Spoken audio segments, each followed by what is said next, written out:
Hello, ladies and gentlemen. Welcome to another edition to Faith Unaltered. I'm your host, David Russell, and I'm here with the man, the myth, the legend, Tyler Fowler.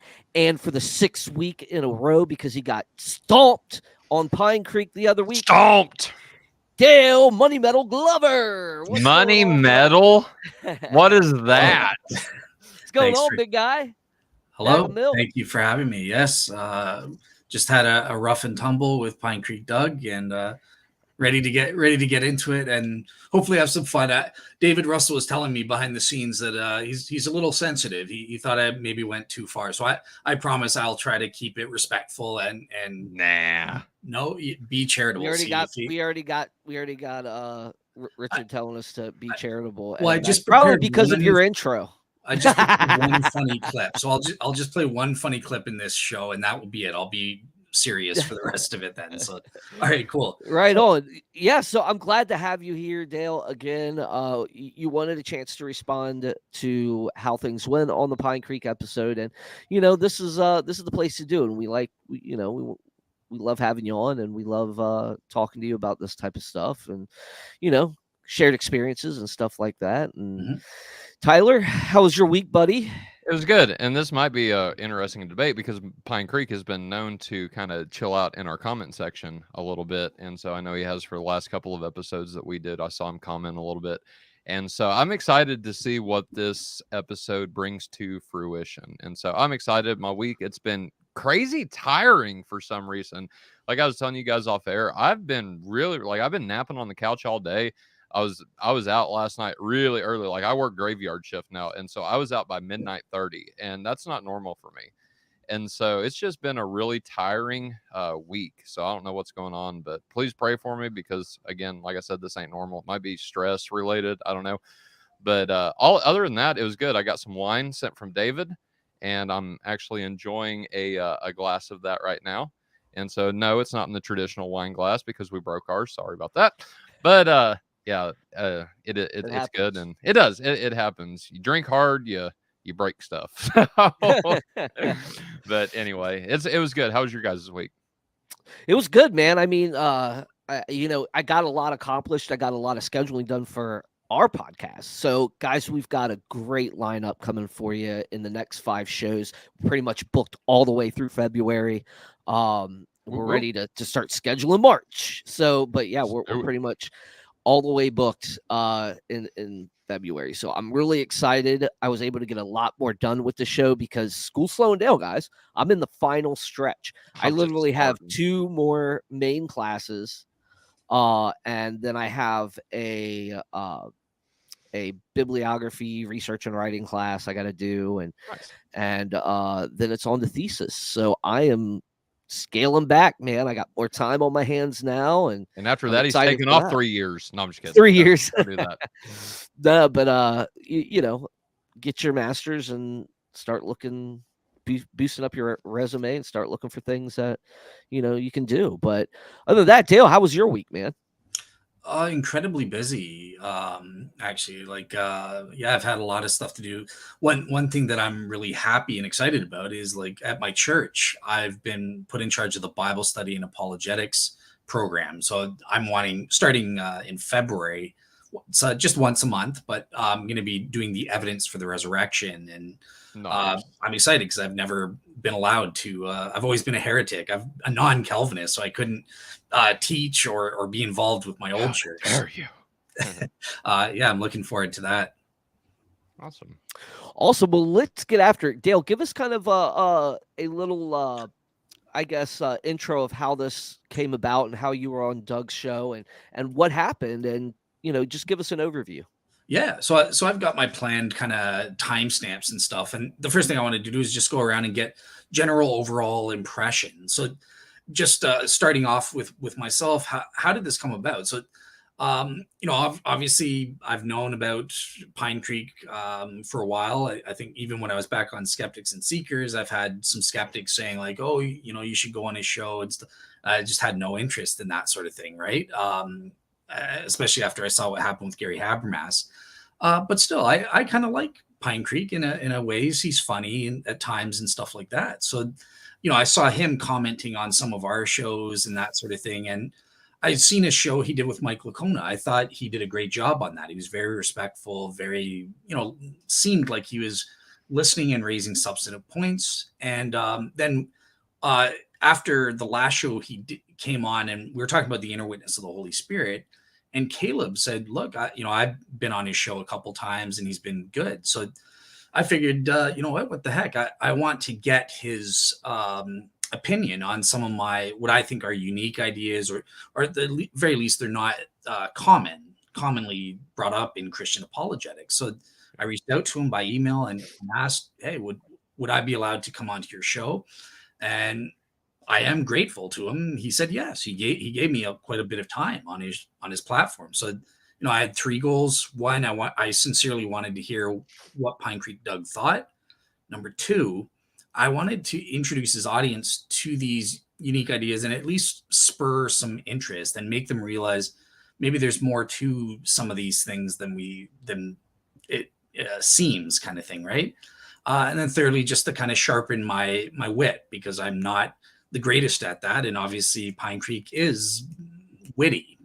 So I had to kind of be on my game and stuff like that. So those were my goals for being on there. I guess the only negative thing to say is obviously it became apparent to me, like, he wasn't really interested in getting to the truth. I think he did want to just kind of have that gotcha moment with me and stuff like that. And, that's fine. Again, I was, if that happened, that was great. But yeah, my impression is, like, a lot of people, atheists online and stuff, they're what thinkers, right? So instead of being intellectual and thinking about something, they'll have an emotional reaction. So if I say, for example, the shroud, something we'll be talking about tonight, the shroud could be a medieval miracle. What? What are you talking about? There's this emotional reaction. And I think that we got to get away from what thinkers. If I bring something totally new, what you should be saying is, why? Why do you think that? How did you arrive at that? What's your reasoning? So that's sort of my goal there. But I like that. Do you feel like you accomplished your 3 goals going on his podcast? Yeah. So number one, I got Pine Creek's opinion, which is what I wanted. Even if it's not what I wanted, something I wanted to hear, something I disagree with, I wanted to know, what does he think? So yes. Number 2, absolutely. And this is why I'm so proud, because a lot of people have been coming to me, even skeptics and stuff have been coming through that Pine Creek thing and asking for resources, asking for sources, sending me like videos about Walter McCrone and asking me what I thought. So number 2 is absolutely accomplished, and that is great. In terms of number 3, I think it's a work in progress, but I think I did a lot better than I did on other atheist shows I was on years ago. I remained calm. I didn't get nervous. And I think I did pretty decent at answering his questions, even though he didn't always agree or get it. Yeah, I thought you did well, Dale. I'm just going to say it up front. I saw the episode, and I thought you handled yourself very appropriately for the situation that you was in. Trust me, I've been on the hot seat before, and it is not fun to be on the hot seat. And so I give you props. Richard says that he heard his team won. Granted, he didn't watch it himself. Oh, you guys froze. Oh, is that just Tyler that's frozen? You're muted. What's your name? Yeah, that was just Tyler. He said, I heard my team won. Granted, I didn't watch it myself, but I trust the testimony of people who agree with me implicitly. Well, I will say this. For the first time ever, my brother, and David, you know my brother. He's been in the comments. Yeah. He's my harshest critic. I send him shows after shows, and he's always like, "Oh, you didn't do a good job here. You should have said this, or you're blah blah blah." He's always critical. But this, for once, he's like, "Yeah, you did a great job. Like, I understood what you were talking about, and you were on point, and Pine Creek wasn't. So, like, that's a win. Like, for the first time, my brother said I did good. So." Yeah. And then, there is that aspect that you're going against, or you're going not really against, but you're explaining something and you're trying to explain it, right? You're trying to make sure you don't misspeak and stuff. And I think that's one of the hardest things that I have to always constantly remind myself I don't want to, it's kind of an insecurity in a way, because you feel like, did I misspeak? Did I say something wrong? Am I understanding him correctly when, he's asking me something? That's the only thing I think that I took away that maybe you struggled on here and there, is that aspect of, okay, let me make sure I'm understanding you. And sometimes it can come across like maybe you're a little, you're not confident, or you have some confidence issues, but I don't think that is. I think a lot of that for you was just making sure that, you were clear. Cool. Do you have like maybe one an example or something, or two examples? Oh, Just so like there's one particular point where you had to kind of like guess what he was saying, and you were in the middle of a sentence, then he jumped in, and you back were like, is this what you meant, type thing. And some of the ums and the stammers, those things happen, but I think that's mainly because you're trying to be clear, and you're trying to get, okay, so where are you coming from, so you don't misrepresent them, and that's just, I find that that's typical in a lot of I'm doing it now. It's typical when you're in the hot seat. You know what I mean? yeah. So in terms of the ums and ahs, that's just, I've got Justin Trudeau syndrome. I've always done that, right? I think I'm getting better at it, but that's just always going to be there, whether I'm being grilled or not. In terms of the other things, yeah. So I mean, look at it. At the end of the day, Doug was doing me a favor by letting me be on his show. I resolved to myself. I know the way he operates, right? He has certain thought experiments. He has certain points that he wants to make. And so I resolved, look, I'm going on his show. I'm the guest, and I'm going to play ball the way he wants to be. So if he's going to give me certain hypotheticals, I'll answer within those hypotheticals and stuff. So that I was really trying, like, how do you want me to answer? What, from what perspective, or what are the givens you're asking me to work with here? So that was just a gesture of respect on my part. Yeah, absolutely. And also, I do want you to convince me of this medieval miracle. I will. Thing. You got that ready? Okay, man. Well, you know what? I'm going to put it in your hands. We'll wait. Tyler can come back in whenever everything's good. Hopefully, he gets to come back in. But yeah. Yeah. Okay, cool. And I just see, so Kellen, you're absolutely right. It wasn't a debate. Obviously, it was more like interrogation style. Like, he's asking the questions, he's doing a probing interview type thing. So yeah. Okay, cool. So the first little clip here that I want to play for you guys, Tyler's coming. So this is going to be on the argument from beauty, which, so I'll just play it first so you guys can have the context. You guys seeing that? Oh, yep. Actually, I have to share the sound, right? So many windows open. Sorry, guys. So, okay. While we're waiting, I just want to apologize. My router reset, and so they do that every single night. I don't know why my internet company does, but sometimes it's usually, like, most of the time it's at late in the night. So after we've already done this. So they reset a little bit early tonight. That's why I dropped off. So my apologies. No, it's all good, buddy. It happens, man. What did I miss? Got you, brother. I finished that comment. I finished that comment for you. That Rich put out there. Yeah. And then I talked a little bit to Dale about some of the things that I noticed in the discussion, and I kicked it back to him. Okay, cool. All right, so this is the first clip. This is going to be about the argument from beauty. It's a 4-minute clip or something. Hey, Dale, can I ask a question real quick, since one of our listeners brought this up? So Kellen says that I am not sure Pincreek would classify the interaction. I already responded. Did you? Okay. It wasn't a debate at all. It was his style of, like, a probing, semi-interrogation type thing, right? Like, hot seat cross X. Sorry? Hot seat cross X. Pretty much, yeah. And that was cool. I signed up for it. I was happy with it. So, gotcha. All right. Is the argument from beauty is basically look at how beautiful things are, therefore God?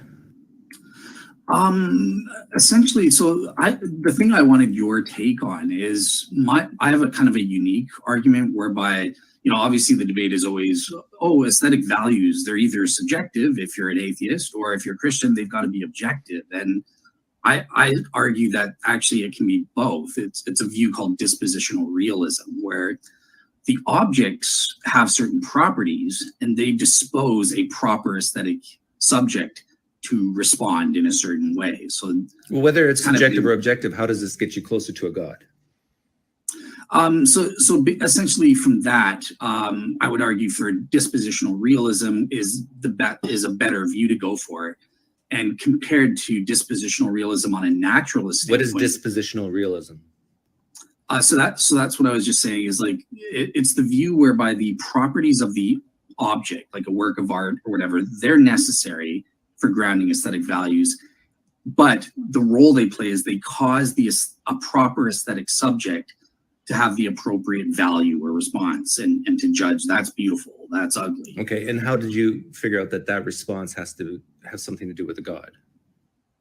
So that's where my argument comes in. My argument is that, okay, dispositional realism works better than subjectivism or objectivism. And I bring in theistic dispositional realism, which I think is better than just dispositional realism. And my reason for that is because it all goes back to who's the proper aesthetic subject. And I'm going to say God is a better aesthetic subject. But isn't that just subjective? Like if I said nature's a better grounding for that rather than God. Yeah, well, so there are 7 features, aesthetic features. So one of them is the fact that we have this non-deference feature that philosophers of aesthetics have noticed, right? So we don't want to defer to any other human being.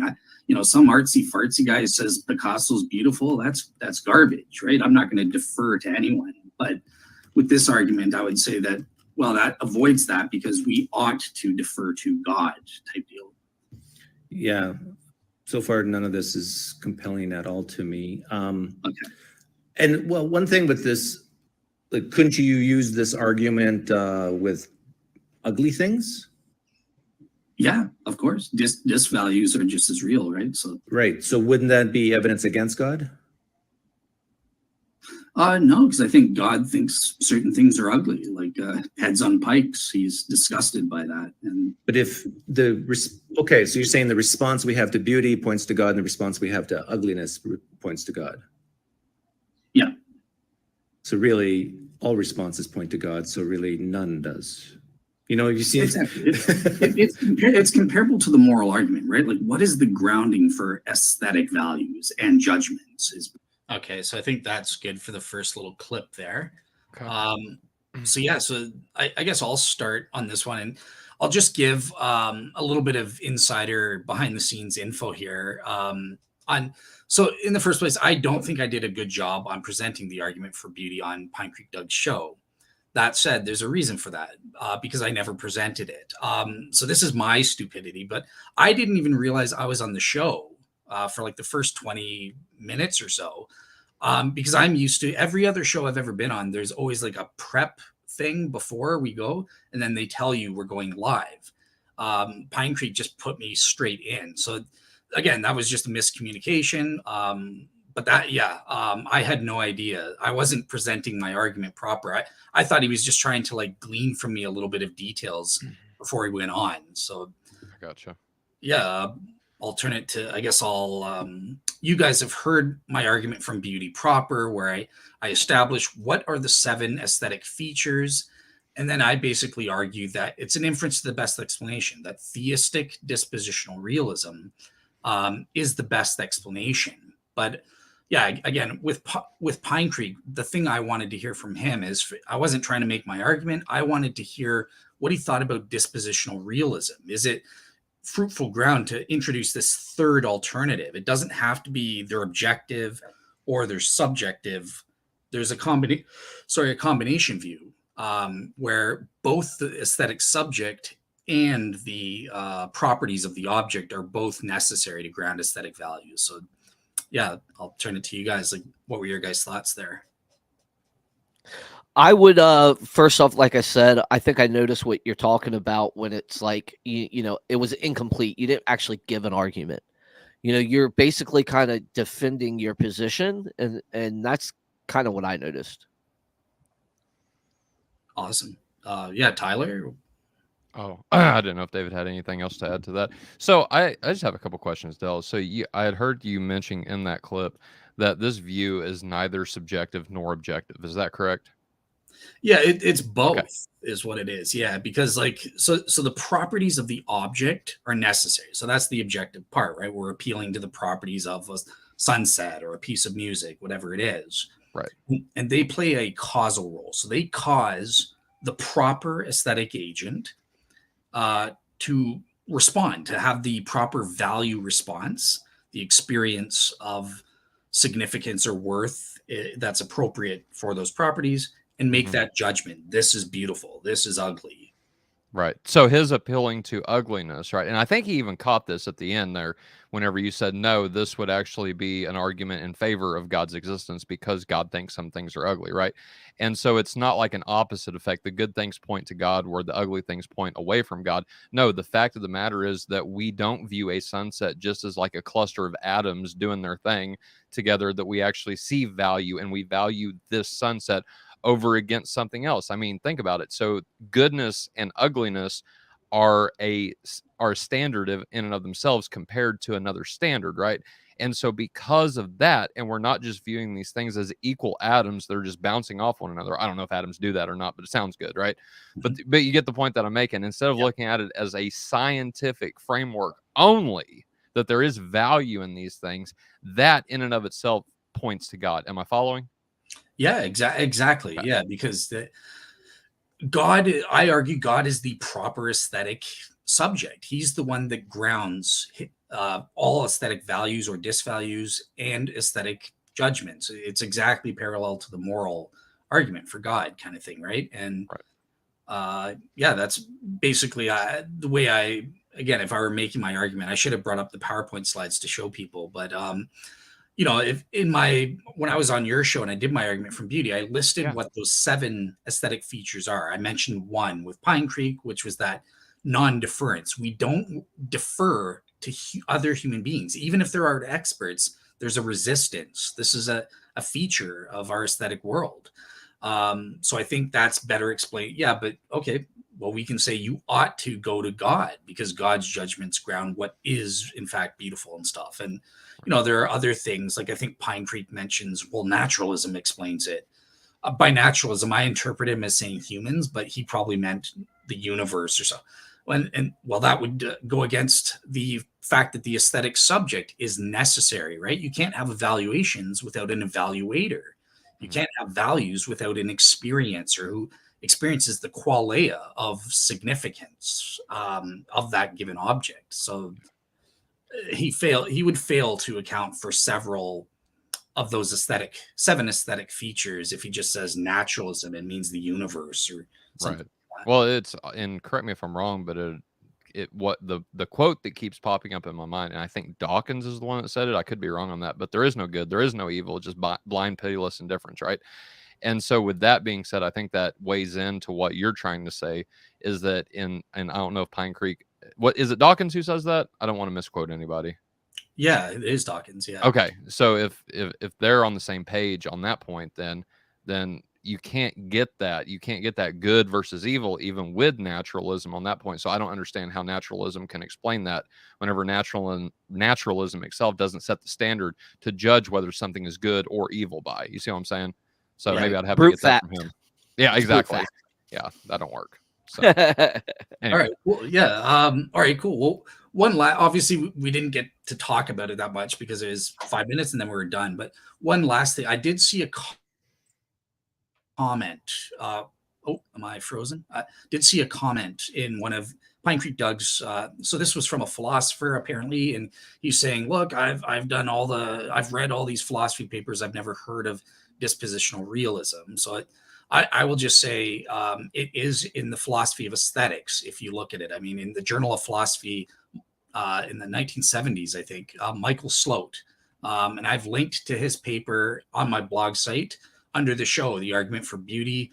I mean, this dispositional realism was a view that was started with the atheist David Hume. Obviously, he had a natural version, and who's the proper aesthetic agent for David Hume? It's the art experts. That's who we got to defer to, and their judgments are what ground aesthetic values. So it is there. This is a scholarly view in the peer-reviewed literature. So yeah. I think we can move on to the next clip. And this one, it's on, again, the historical evidence for the resurrection bit. And once again, throughout this entire thing, I was a dummy. I didn't know I was on the show. I thought this was prep. That's what they all say.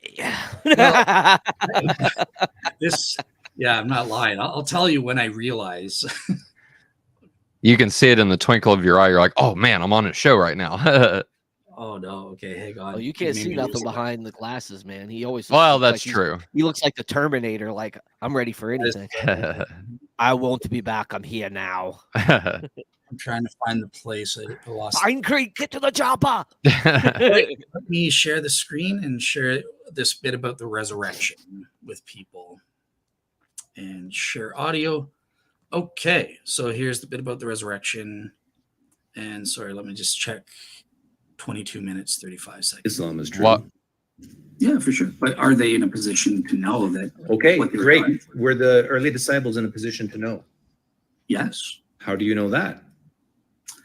So that's where we get into the historical evidence for the resurrection. And I'm kind of a weirdo in that I don't argue like other Christians. I'm a little iffy on the cumulative case thing because I don't think that I can find a naturalistic explanation for every minimal fact or moderate fact, whatever you want to say, right? Except that's equally probable to my mind, except the appearance to the 12.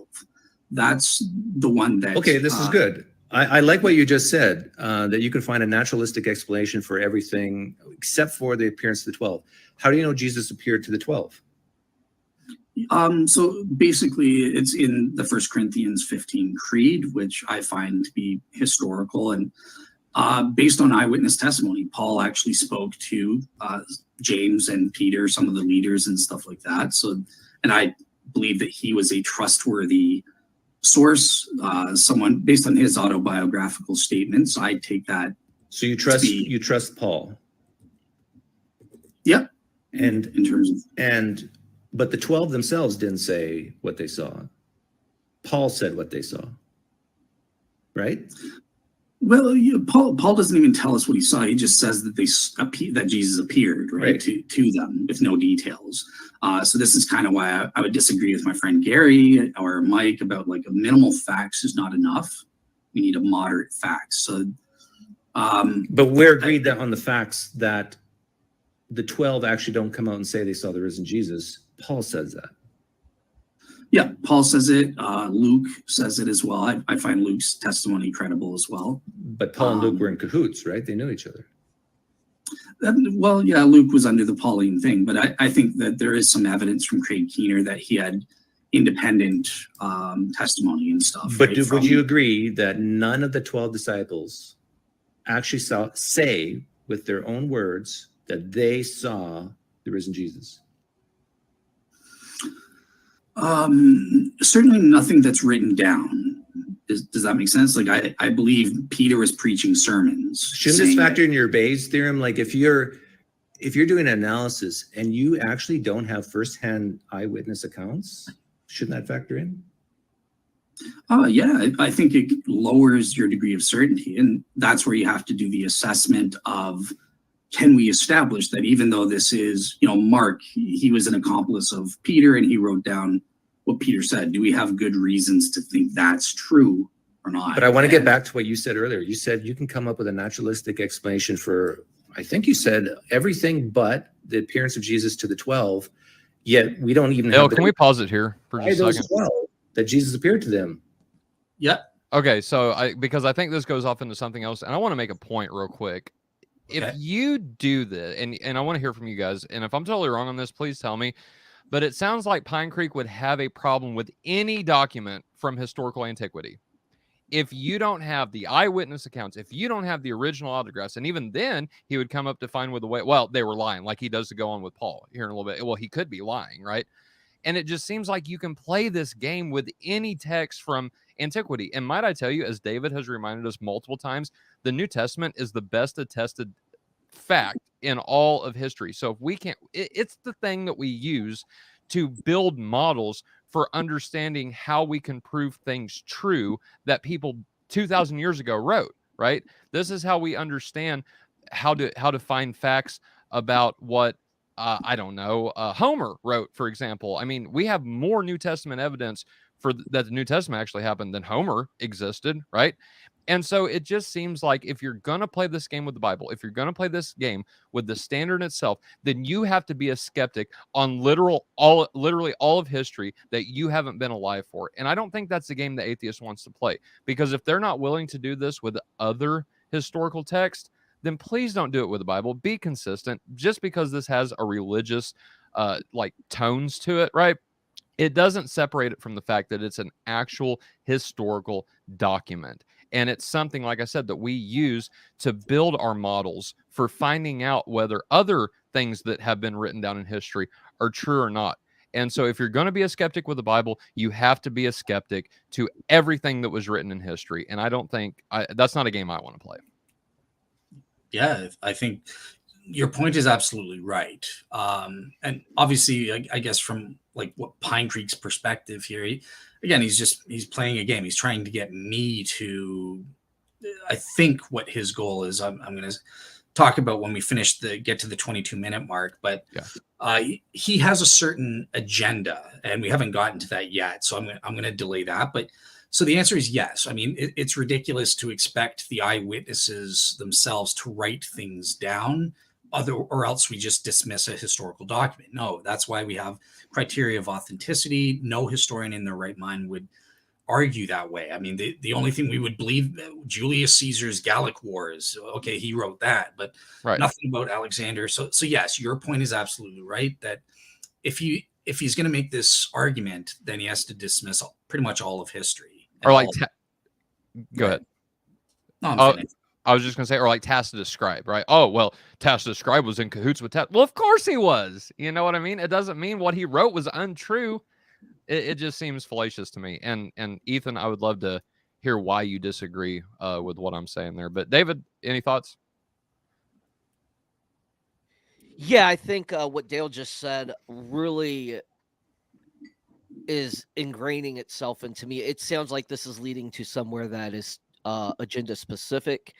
It's I'm not gonna I hate trying to say, look, I know the mind of these people and stuff, because I don't know what's going on in Pine Creek's mind and his heart. I don't know, but I do see where Dale's coming from, that this seems like it's a certain line of questioning that's not taking into consideration the entirety of the argument, right? So Dale said, okay, look, Dale's given a summary of things that come from a line of argumentation that is a cohesive line of argumentation, which actually involves historicity. It involves historians and so forth. So that's what I see going on here. That's why I haven't said much, because I want to kind of see how it concludes again. I know I've already watched this twice, but I it's been a busy week. So, but yeah, so I'll play the rest of it. And just to be clear, David, when I'm saying he has an agenda, I'm not saying necessarily that it's nefarious. I'm just saying he's trying to lead me to make a point, a substantive point as he sees it, and that's fine. So all right, so let's play it and let's see what that is. Correct? Yeah, that's written down. Yeah, is that? Well, what else? What else would we have besides historical? Yeah, that's exactly what we would have, right? Like the claim that we have to establish is that what's written down is accurately preserving what they So what's say. the naturalistic explanation for Paul saying that the 12 saw Jesus, but maybe they didn't? What's the naturalistic? So again, he spoke to them personally and got details from them, and I don't think he would be misreporting. No, but let's say Jesus didn't rise from the dead. But Paul said that Jesus appeared after he died, he rose and appeared to the 12. Let's say that's false. What's the natural explanation to explain why Paul wrote that? Okay, so Jesus didn't rise from the dead. The apostles didn't see him, but Paul just reports it. Well, obviously, he was just lying for some reason. There you go. Those facts. He just lied. Why would he do that? What's the natural explanation for why Paul might lie? And I'm not saying for now that he did, but let's just like hypothesize together. Why would a person lie about something like that? Yeah, and it doesn't even have to be lying. Maybe he was deluded in some way or something. Maybe there can be any number of reasons. Maybe he was honestly mistaken. Yeah, some people lie. Maybe he wasn't. Reasons, financial gain, or maybe he. All right, so I think that's good enough. You guys get his point was established here, right? So basically, what is he doing? And I thought it was my fault. I think what he has in his mind is I can't even come up with a possible naturalistic explanation to explain it, right? So first of all, he gave me certain givens, and I'm like, okay, I'm going to play ball. So Jesus didn't rise from the dead. That's the fact. That's the counterfactual. Okay, cool. And the 12, they didn't see the risen Jesus. They didn't claim a risen Jesus. Why would Paul write that in his thing? And I'm like, he was lying. That's a possible historical explanation that's plausible, right? To explain given those facts. But the mistake that I think Pine Creek's making here is he didn't hear this key word. It's not enough to have just a possible or even a plausible historical explanation. Possibilities are not probabilities. And what I said for the appearance of the 12, I can't think of a naturalistic explanation that is equally probable or more probable than supposing, Jesus really appeared to them and it risen from the dead. That's what Pine Creek needs to do. He doesn't need me to just, okay, let me get you to say a possibility and then, well, see, I gave you a naturalistic explanation. No, you have to give me minimally an equally probable one. And given the actual facts we have, it's improbable that Paul lied. Over to you guys. David? I couldn't agree more. I think you hit it right on the head. And I mean, there's really nothing I can add to that, like I said, I think the entire thing was leading to that, you know what I mean? The whole line of questioning. And again, I think it was a little disingenuous. So that's just my take there. Tyler, what do you No, think? I agree because I mean, if you look at it, and yes, I'm going to go ahead and say it for everyone in the back. I'm assuming the Bible is true at this point, right? But if you look at everything Paul gave up, I don't see any reason for him to lie. We do things, and I've come to this conclusion based on our conversations with Colton Carlson, that we do things because of reasons, whether good or bad, right? And I think the reason that Paul would do this, like truthfully, so much more outweighs whether he would be false about this or trying to deceive people about this. I mean, not only I'll put it like this, the only way Paul is deceiving people is if he himself is deceived. That's my 2 cents. Yeah, and I mean, what else should we conclude that what's coming out of the first century? We're getting all these reports about this Nazarene preacher, right? We're getting gospel stories, we're getting early epistles, we're getting enemy attestation, and what do we conclude? I mean, what are we supposed to conclude? And it's never good enough. It's never good enough. You have all the requirements. And Ethan, what I meant earlier, that the Bible was the standard. I get that some scholars that believe there's some non-factual things about the Bible. I understand that. What I meant is that we have more manuscripts for the Bible than any piece of ancient antiquity. Like any document, we have the Bible, right? We have the New Testament, the Greek New Testament, and not only that, but in Latin and in a whole bunch of other different languages. And so what I meant by the standard is that it seems to me, and I could be wrong on this, so please correct me if I am, is that whenever textual critics, how they formulate models to find out whether or not the things that are written in history are true or false, or however they're articulated or whatever. What I mean is they use the Bible to come up with those things, right? Because it is the best, it is the most well-attested document. And now that seems logical to me. I could be wrong, so please correct me if I am. But like I said, I'll just be repeating myself at this point. But anyway, Dale, what do you think? Oh yeah, no, I think I think you nailed it. Yeah, we do have to get into these issues of historicity? Do we have reasons to believe or be warranted in thinking that what these later written texts are saying is actually historical? That's what the debate is, right? Possibilities are cheap. Yeah. But they're not probabilities, and that's what historians deal in. So that's if you want to take away my belief in the appearance of the 12 Pine Creek, you have to give me an equally probable or a more probable explanation. You can't just say, well, it's possible he lied. Yeah, so what? It's possible the sky could be red. There's a logically possible world where the sky's red. Possibilities are cheap. I don't care. Yeah. So let me just jump in, because Tyler is mentioning in the comments that people don't come to the conclusion. Oh, hold on, let me read it. But that doesn't get you to the conclusion that the contents are true or historical. That's not what I'm saying. I'm saying that we have that in the New Testament, we have more manuscripts, which you agreed with, right?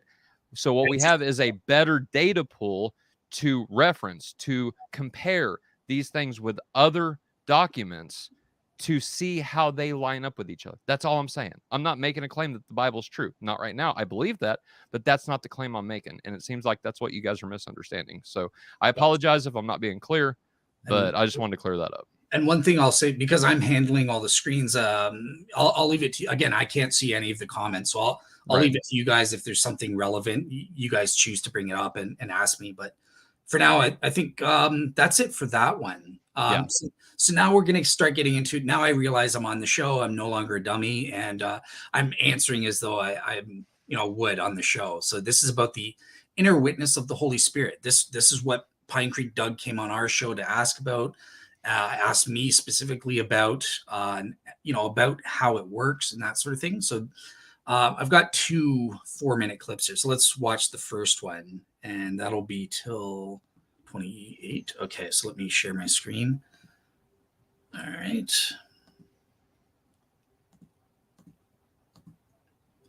Oh, son of a. Okay, sorry, hang on. Okay, so it's already clicked. Beautiful. There you guys go. Let's have a listen.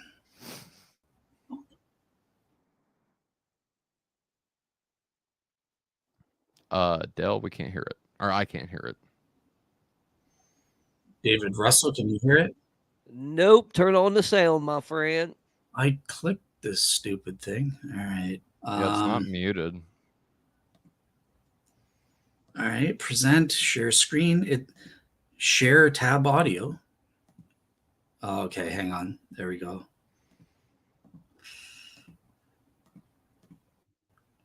You hear it? You hear it? This feeling, Yes. this sensation Okay. that it was true. So talking about Mormons. What would you say to that? Right. Is that a good way to come? Is that a good epistemology? So if true, of course it is, because you're saying they're exactly mirroring what I'm saying, right? Yeah. But it comes down, for me, judging as an outsider, I'm not privy to whether it's actually true or not that they're having this subjective warrant. So that's the difference. But they tell you that they are having this warrant. They're having this sensation that the Book of Mormon's true. You listen to them speak, and you say to yourself, A, yes, this is a good way to say that the Book of Mormon is true, or B, no, this is not a good way to say the Book of Mormon is true. Where do you lie? Okay, and just so now, you're asking me as a Christian who already has something, or are you saying from a total neutral observer standpoint, what do I do with their testimony? Yeah, that's a great question. From what perspective? Well, let's say my perspective, Okay. but you're going to speak on my behalf now. Yeah. So obviously you have no evidence of your own against the proposition that they're testifying to you. So in the epistemology of testimony, there are 2 fundamental perspectives on how we treat it, right? So the first is a reductionist stance. So that's kind of, I don't believe. Can you answer the question first and then explain it? So would you say that is a good way to coming to know that the Book of Mormon is true, or a bad way? From your perspective, it's a bad way. Okay, now answer for yourself. From your perspective, is it a good way or a bad way? It's an even worse way. Okay, so for both of us, it's bad. Yeah. But yet they're using the same method as you? Well, they're claiming to use the same method, right? Oh, so you don't believe them? No. Because in my case, speaking for me, I have actual evidence that I'm privy to that says they're wrong. I've got the inner witness of the Holy Spirit. Okay. I am privy to But what if they were here right now and said, I have evidence, proof that what your inner testimony of the Holy Spirit is wrong because they have their Holy Spirit or their witness? What would you say? I would just say, well, that's a great claim, but that isn't evidence that I'm privy to. So unless if you want to change my mind, you have to present me with objective evidence, and maybe that might overwhelm. You mean something other than the Holy Spirit? Yeah, or for them, something other than this burning in the bosom. No, but for you, do you need to provide something external to the Holy Spirit? If I want to convince them, of course. No, let's say if you want to convince yourself, do you need something external to the Holy Spirit? It's not necessary that you need objective evidence. So I could have 100% degree of knowledge based on the inner witness of the Holy Spirit and throw away all the objective evidences. Okay, now what if the Mormon says, I don't need anything else? I don't need objective external evidence. I got my burning in the bosom. And yeah, well, I would just say that again, am I trying to persuade them that they're wrong? No, they're saying to you that you're wrong, that you're deluded, and that you're saying you have this inner testimony of the Holy Spirit, but you're mistaken. And they have the real sensus divinitatis, to say the Book of Mormon's true, it's the true gospel. On what basis would you say, oh, that's bogus? So on the basis that I lack knowledge by acquaintance that what they're claiming is true. The burning in the bosom, I have no evidence that I'm conscious of showing that they do have this warranted true belief that Mormonism is true. Okay, so I think that's good for the first part. I have a second clip on the inner witness, but let's kind of respond to that. So yeah, basically, I guess my response is like Doug is not getting it here. He doesn't understand this epistemology. Yeah, and I was going to say, Dale, hold on. Before we go any further, I want you to explain to the audience. Keep it short, keep it simple. But there is a disconnect, and I don't think he understands epistemology and the way all this works and how, even scholarship goes about these certain things, right? I mean, you just finished a master's degree in philosophy. So let's explain a little bit about warranted beliefs and so forth. Let's kind of give like maybe a 2-minute history or something. Just explain what warrant is, properly basic beliefs, just stuff like that, so that the audience can know also where you're coming from and how this fits into a bigger puzzle than what you're being questioned on. Gotcha. Okay, cool. So 2 minutes. Yeah, basically I take the view, just along with Elvin Planting, that knowledge, what is that? It is a warranted true belief, right? So true belief, most people will know what that is. But what does it mean to be warranted? And this is a reliabilist epistemic criterion. So it just says, look, you have to have the true belief has to be produced by faculties functioning properly, so they're not malfunctioning or something like that, in a suitable environment for those faculties, and whereby those faculties are designed, quote unquote, designed to produce true beliefs. If you've got those factors, then you've got warrant for your belief and knowledge type deal. So that's what a warranted true belief is. Now, how do we gain warranted true beliefs? Well, principally, there are two primary ways that are relevant for this discussion. So the first is something we're all aware of, right? So we derive our knowledge propositionally. So, premise 1, all men are mortal. Premise 2, Socrates is immortal. Therefore, Socrates is a man. Therefore, Socrates is mortal. So, that's what I call derivative knowledge in the thing, or propositional knowledge. But we can also gain things in a properly basic way. So it's an immediate knowledge that we gain. It's not derived from other beliefs that we have, or derived from other knowledge that we have. We're not making an inference. It's just God immediately reveals the truth. Or if we see a red apple in front of us, redness, the sensation of redness appears before us, and we instantly and immediately, I'm seeing red, or that's a red apple, kind of thing. That's a properly basic belief. It doesn't depend on any other prior beliefs or anything. It's an immediate, direct knowledge that we gain from that. So experiential knowledge.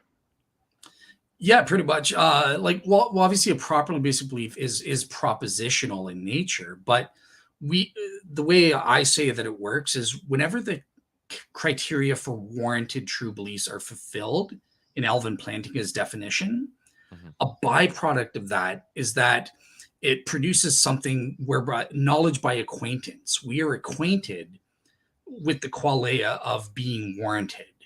So we have the propositional knowledge in the form of the properly basic belief, and we have knowledge that we're warranted in the form of knowledge by acquaintance.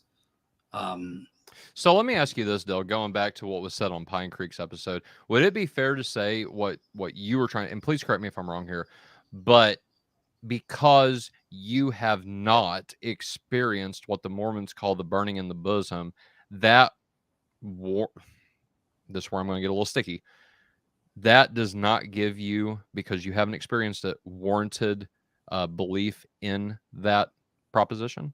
Is that fair to say, or not so much? So the fundamental difference that I was trying to get through to him, and it's, in my case, I have access to this byproduct, this knowledge by acquaintance, that I'm warranted with respect to this belief that Christianity is true, or God exists, whatever the properly basic belief is. So I've got knowledge by acquaintance. This is additional evidence that I'm privy to.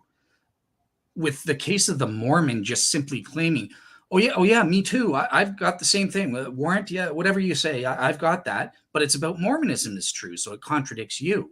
I don't have knowledge by acquaintance that the proposition Mormonism is true. All I have is testimonial evidence from them, and you have to assess testimonial evidence. And I was getting into reductionism versus non-reductionism. You interrupted that, but the key point here is that Doug is making the false assumption that testimonial evidence is equally significant as actual knowledge by acquaintance that I'm right about Christianity. It's not. Knowledge by acquaintance destroys mere testimonial evidence from a burning in a bosom or religious claims. I mean, we have tons of defeaters that in that kind of evidence. So that's the mistake, the fundamental mistake. And that's why I don't care what the Mormon claims. Claims are cheap. That makes sense? Yeah, no, I agree. And I guess, and maybe David was going to say the same thing, but just a quick response from me. And it seems just so blatantly obvious to me, and that this is how I have, interacted with Mormons. But I say, guys, look, you hold the scripture, what we call the Old and New Testament, right? Excluding the Book of Mormon for right now, because the Book of Mormon is what we're examining, right? But the two contradict each other. I mean, they do. And now we could get into all that, but just off the top, on a surface level, they contradict each other. And so if we want to do a show about that later on, I would be totally up for that. But that's the way, just kind of hearing what you and Pine Creek, that might have been what I would have said differently. Now, I'm sure he would have asked me, well, how? Can you give me an example? And I would have been glad to do that, right? But just fundamentally on the basis of it, that's where I would start with any Mormon. All right, let's compare your propositions to my propositions. Let's compare your claims to mine claims, because the two differ, and therefore the two cannot be true if they contradict each other. So let's go to the source. Let's go to the authority. And then that's where I would start with scripture. David? Yeah, it's just kind of hard to pinpoint this type of questioning and stuff like that. It's just kind of hard to see where he's going with it. You know what I mean?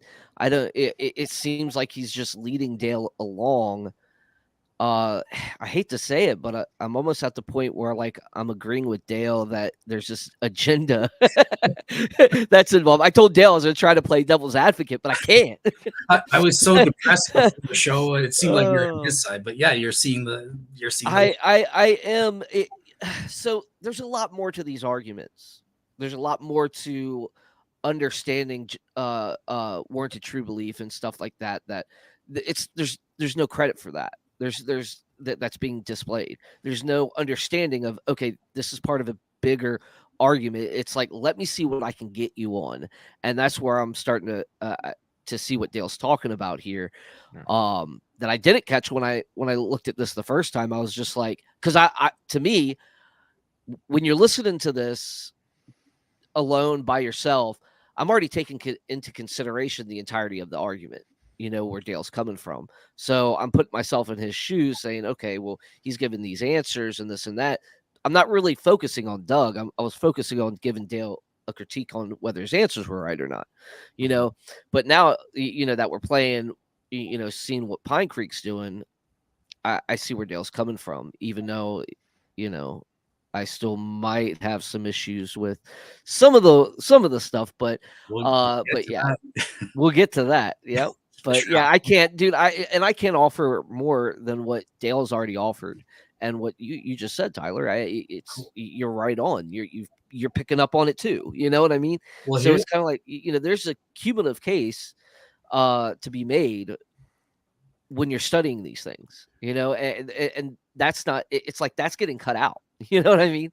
And it seems like that's the mark of somebody guiding a question to a certain agenda or a certain goal. But anyways, go ahead. Gotcha. Yeah. So here's where I hammer home the point. And quite frankly, the discussion should have been over, and it wasn't. But I give him the analogy about the external world, and he just grants me everything. So like, okay, let's let him play it in his own words first, just so I'm not. While you're bringing that up, Dale, I want to answer a question for the Vulture here. He says, if you don't believe the Bible is true, then what? Well, if you mean by that not at all, like nothing in the Bible is true, then you're neither a Mormon or a Christian at that point. And so the conversation, I wouldn't go to Scripture to show how the Scripture is reliable, right, in and of itself. And so we're having a completely different conversation about that. Maybe whenever we do the Sola Scriptura, actually, matter of fact, Vulture, we're going to be doing a couple episodes on Sola Scriptura in not too long from now. So very, very recent, maybe even next week, David. Is that accurate?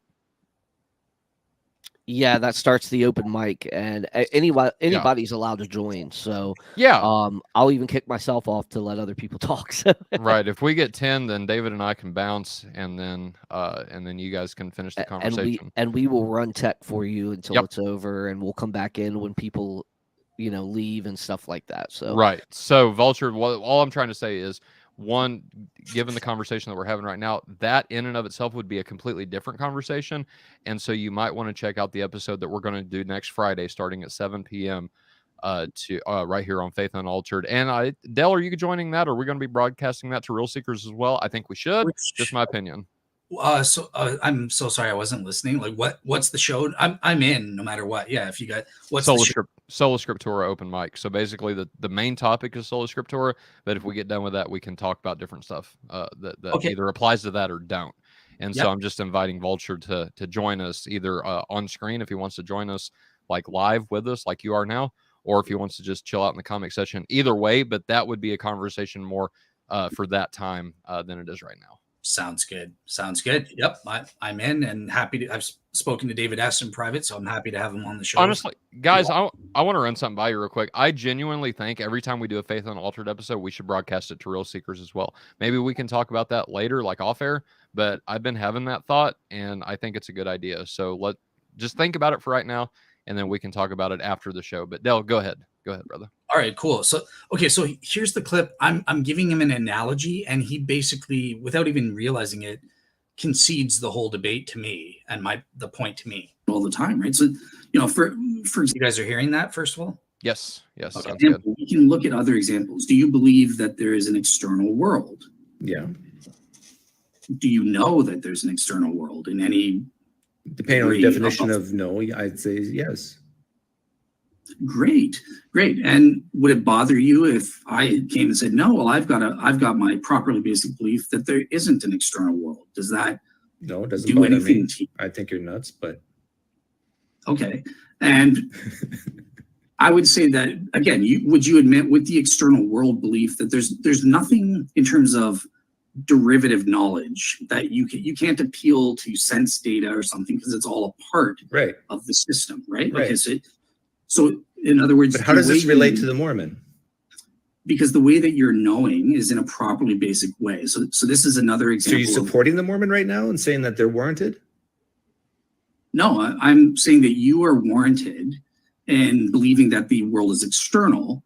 To give you an example of how it works. But is the Mormon warranted in believing that the Book of Mormon? Okay, so you guys kind of get that. I can stop it to save time here, but that example just destroyed Doug. So in this example, Doug's belief in the external world is analogous to me as the Christian with the inner witness of the Holy Spirit. He knows in a properly basic way. He admitted he wasn't deriving it based on other beliefs or other knowledge that he has and inferring the truth of that. So it's a properly basic belief for him, and it's a warranted true belief. And if I said, okay, if I came up to him, I'm analogous as the Mormon and said, no, but I'm testifying to you that I know there is no external world. And I know that in a properly basic way. It's a warranted true belief. All the conditions you claim, I've got that too for the contradictory proposition. What does good old Dougie say? He says, I don't care, you're nuts. That's the proper response. Yes. You should be. Look, Doug in this case is privy to it through knowledge by acquaintance. He knows he is warranted that in his properly basic belief about the external world. It doesn't matter what contradictory testimonial evidence he gets, or at the very least, even if he counts that, it's so insignificant compared to his knowledge by acquaintance to the contrary that he dismisses the testimonial evidence. That is exactly the same that I'm doing as the Christian when I'm presented with the testimonial evidence of the Mormon. It's not good enough. Over to you guys. David, go ahead, brother. I don't want to stomp your. No, fire I mean, out, I think that this is probably my favorite part where you did, you got him here. I think you really did. But is this the part you said he called you nuts? Yeah, but you're muted, so you can keep muted, talking, but it's not. No one hears you. Uh, Bag of milk. This isn't where he calls me nuts, but he's saying he would call the person who says there's no external world nuts. Okay. Yeah. So, yeah, I mean, yeah, no, I hear you. And I think, again, I think you said it right. So, I mean, if you're following Plantinga's whole idea of warrant and stuff like that, and that epistemology, then absolutely, I think you and then, like I said, I think this is the part where you got him the best. So that's pretty much it, man. I don't have much to comment on when it comes to that, but I think you did a great job. You're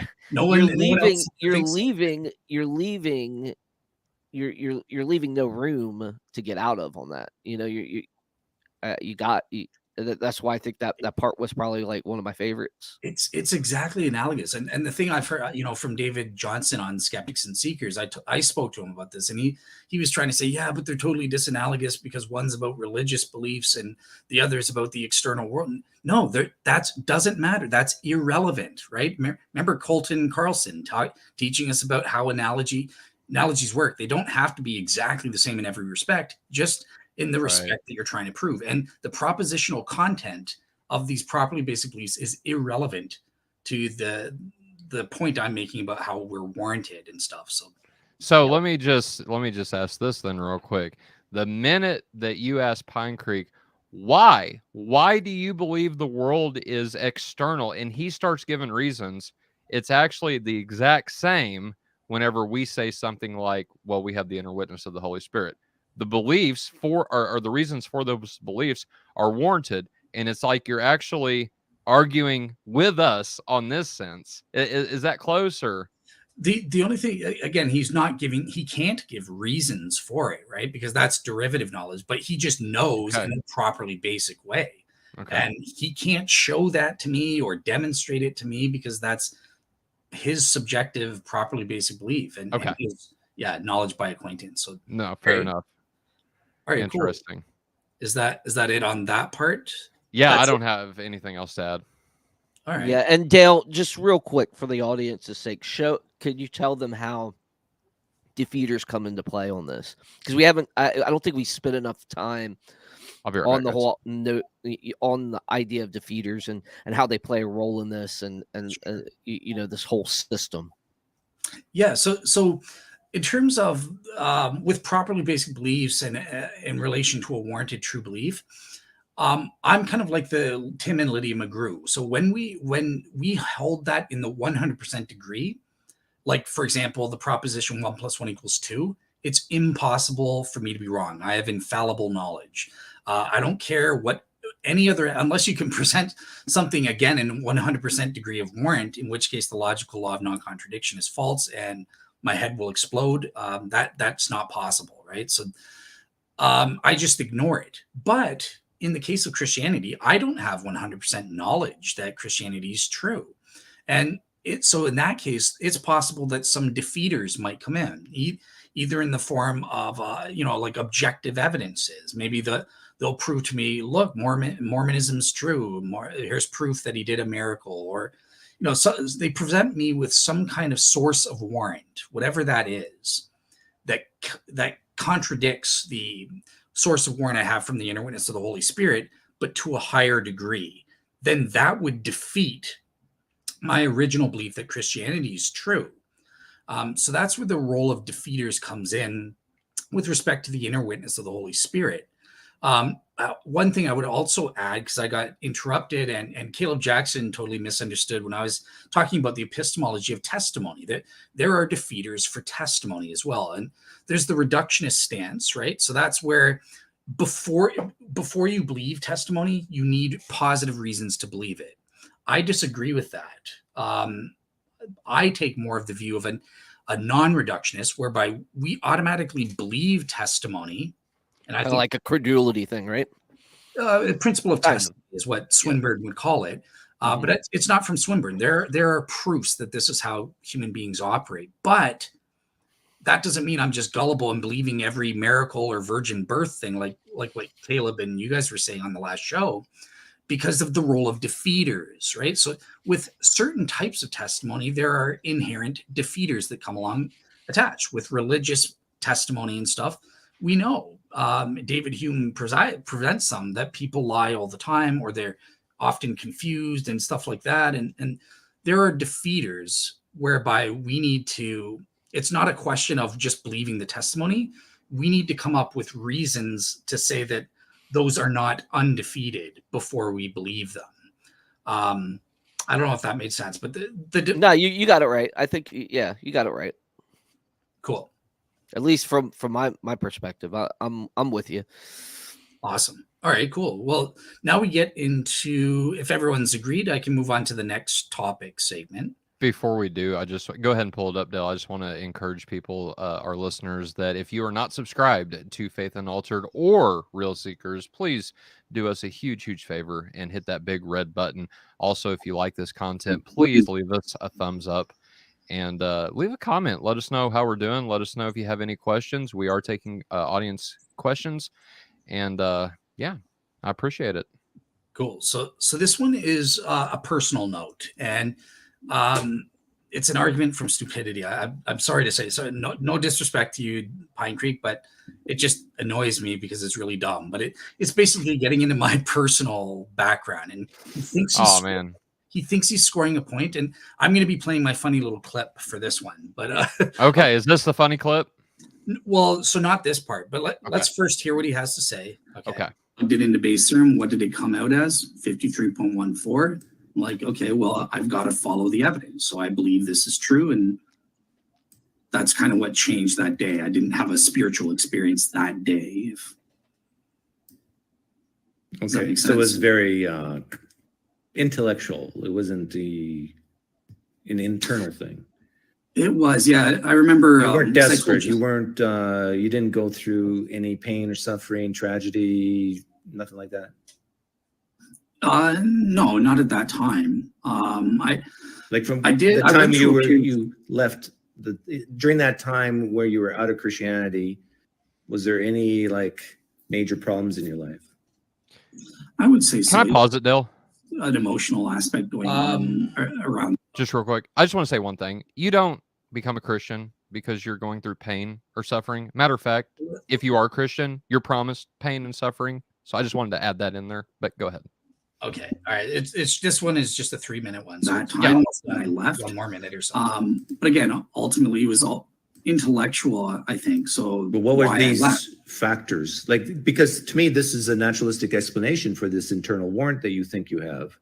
If you're suffering in some way and you can get relief from this belief but you can't force yourself to believe it, right? So you got to justify it somehow. And so then you start working on this Bayes theorem thing.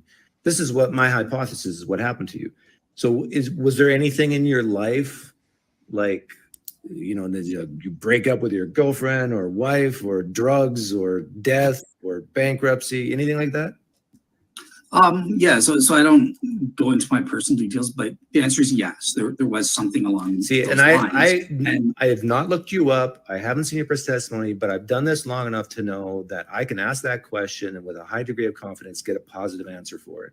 Because in my experience, I'm just going to be direct with you. Normal, content, peaceful people who are convinced Christianity is not true just don't go back into it. Okay, so there's the clip.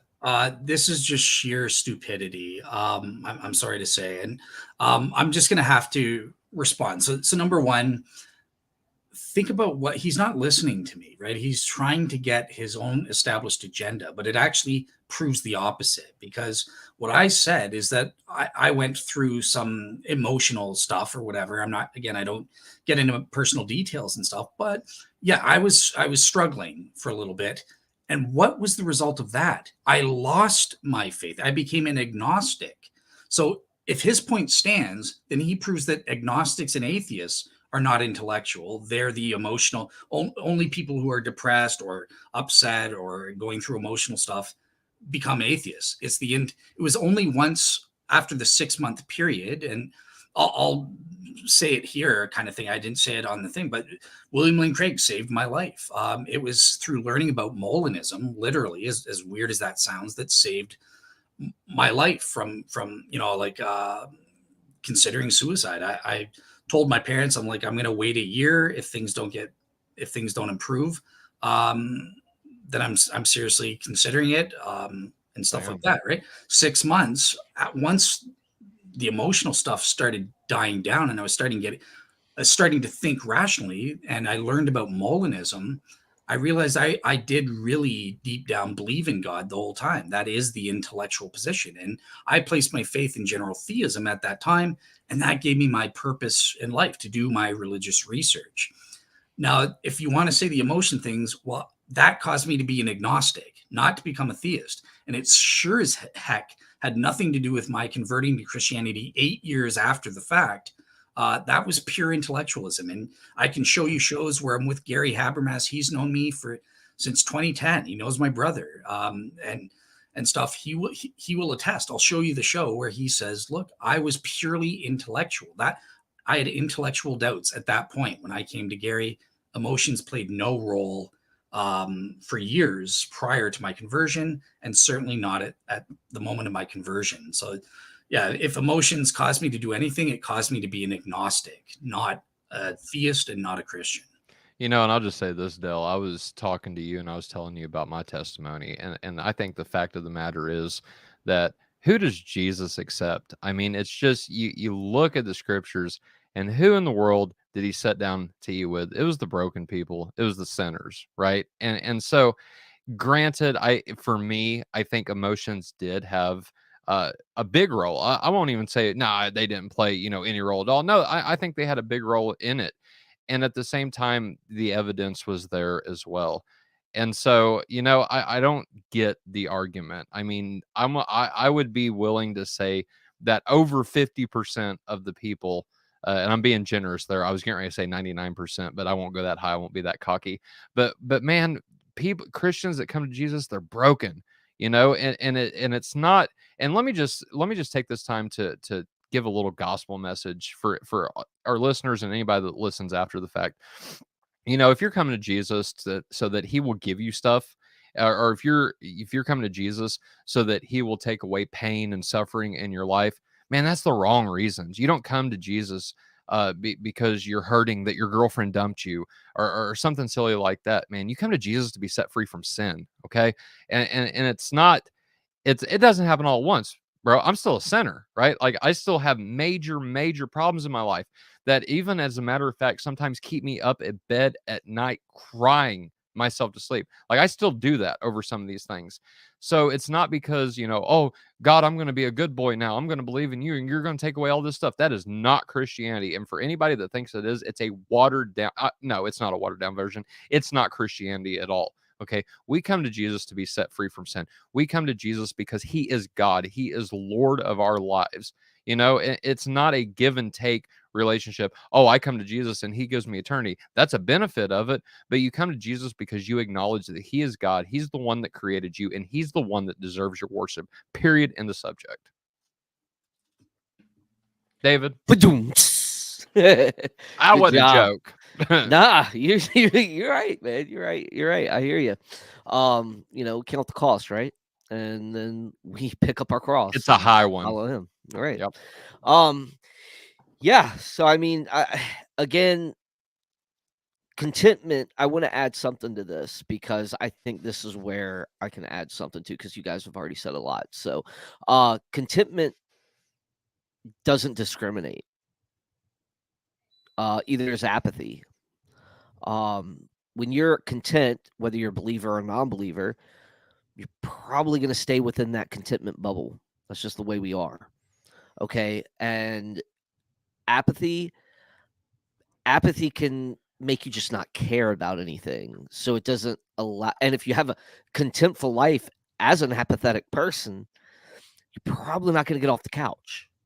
You know, so the truth is that whether you're content in whatever worldview you're holding, you're probably not going to change, you know, unless you care about truth and you go seek it. And whatever side of the fence you fall on at that point, I mean, that's journey independent, right? I mean, that's dependent upon the person's journey. I mean, you know, maybe you didn't look at the evidence and you still came to the wrong conclusion, or you did look at the evidence and you came to the right conclusion.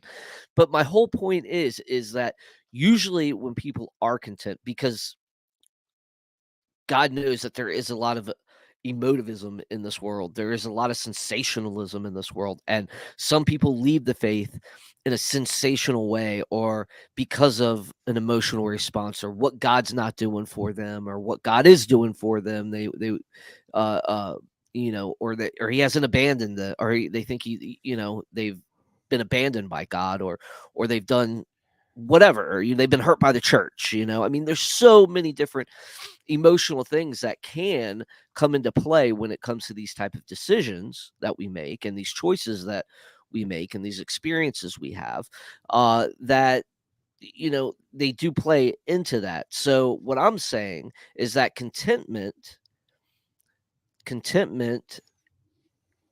doesn't discriminate upon your worldview. And as people, we can just stay in that bubble for years and years, you know. So I don't buy that response. I do understand that people have been hurt.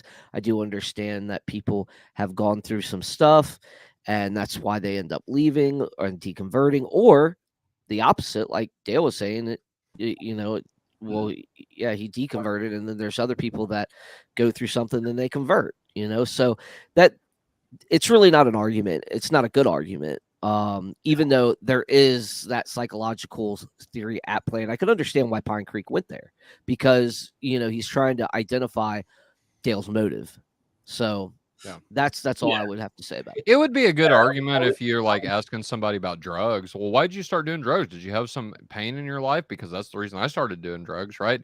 But that's a completely different category than coming to drugs and coming to Jesus is two completely different things. And I don't think you have the same motives for doing one or the other. But anyway, Dale. Yeah, I'll just finish off with this topic segment, because again, I don't think it's a substantive argument, but Yeah. again, yeah, with Molinism at the time, that solved it. Not only was it what I required was not only an emotionally comforting solution, but an intellectually satisfying one, and Molinism provided that. So, and once I realized that, I started thinking and realizing, yeah, I really did believe in God the whole time. I was never a true agnostic. But the point is, Pine Creek is trying to say this is all about being only someone who's emotionally distraught or whatever could ever believe in Christianity. And that's my belief in Christianity had nothing to do with it. It was 8 years later. Emotions had nothing to do with it. And even with my belief in God, again, when I was feeling the worst, that's when I became an agnostic. That's what caused me to lose my faith. So if we want to reason in this stupid way, then it backfires on the atheist, not the Christian. So yeah. So basically, here's what I have. We caught Pine Creek when he realized he made this mistake, and this is what he had to say. Hey, Dale, real quick, did you? Oops. Oops. Okay. Oops. Yeah, dude. Oops. Oh my God. So I'm the problem. Oh, whoops. Whoopsie. Please tell me you heard that, guys, right? Yeah, we got it. Right, go hey, ahead, Tyler. I'm sorry, I didn't mean to interrupt your moment. Did you post the Pine Creek in your episode to Real Seekers? Yes. Can I find that video there? Okay. I told Biblical Apologetics that we're going to post that in the description. So, BA, if you want to, either right after this, go to Real Seekers YouTube channel, and it's there. Or if you want to wait for us to post it in the description of our episode that we're doing now, we can do that and then upload it here after the episode. So, either way. What's he talking about? The show Pine Creek, or yeah, he said that he missed the show that you did with Pine Creek, and so I told him that we would either upload it to the description, or if he wanted to watch it right after this, he could go to your channel and check it out. Yeah, or even go to, it's on Pine Creek's too if you want to support him as well. So either one, but give us the views. Yeah, I'm not competitive, but yeah, I am. All right, cool. So now we're here. Otangelo, I see Otangelo in the comments here, and Teddy. Oh, geez. So okay, so now we're on to the shroud. Now we're on to the big baby, and I've got several timestamps that I want to play. So the first is this blood versus paint, which is going to earn another oops from Dougie, I think. But play the video again so I don't mess it up. I closed it. Okay, let me open it. Jeez, you ruined it. I got one funny moment and you ruined it. You had one job and I messed it up. All right, so here was Doug's reaction when he found out he screwed up. Oops. Oops. Okay. Oops. Yeah, dude. Oops. Oh my God. So I'm the problem. Oh, whoops. Whoopsie. There you go. That's it. That's my little joke for today. So, all right. So let me. Huh? I said it's cute. Am I? All right. Cool. So let's get into the Shroud of Turin then. So this is the part I should be talking about, the blood versus paint. And where do I go up to? 5430. Okay. I know them personally, so sorry. You've talked to all the experts? Well, no, come on, don't exaggerate, Dale. You have not talked to all the experts, and you know that there's people out there who say there's not a shred of blood on it. Yeah, just a lot of the big ones. Blood is easy to say it that way. Blood is. Did someone who was that? I was just saying you do know a lot of the big names, so yeah, you've been. I do. Yeah, I'm a member of the Shroud Science Group. If you think I'm just boasting or something, check out my Real Seekers and you'll see them there. So yeah. You're not exaggerating. They're organic to component to analyze. You know what's on it? Iron oxide and mercuric sulfide. Great. So, okay. So again, the findings that, yeah, it's iron oxide pigment and vermilion pigment. It's right? red ochre. Like, Right. Yeah, but these have been scientifically falsified, and there's no one alive today who believes that the shroud is a traditional painting. Walter McCrone's work and his peer-reviewed papers have been discredited and retracted. They're no longer available on his website. And every blood expert, starting with Dr. Al Adler, or I've had Kelly Kearse on the show. He's not pro-shroud. He's a shroud agnostic. He will say it's proven beyond all reasonable doubt scientifically that that's blood. That part is not or should not be controversial. Is there anyone who's not a Christian or a theist who has said that? Not a Christian? John Logan. I had him on my show. He is a agnostic, non-religious agnostic. Thomas DeWesselo. And he said that there's blood on it. Yes. And what is his background? Is he a chemist? No, he's not a scientist. He's a historian. Yeah. Okay. Spit on him. Don't listen to him. Can you name any non-Christian, non-theist, someone in the sciences who's actually analyzed it? The people who say this, have they actually touched the shroud? Yeah. Dr. Al Adler touched the samples of the shroud. Okay. He's Jewish, so I don't know if. Okay, but did he take it under a microscope? Did he run it through a mass spectrometer? Did he do any of that? Yeah, we have his peer-reviewed papers all for free. What did he do? Did he smash? Okay, so I Oh my. do you want me Now's to when play you this should part? play. Now's when you should play the ooh. Yeah. Okay. Oh wow. Am I still sharing my screen or? Yeah. Okay. All right. Cool.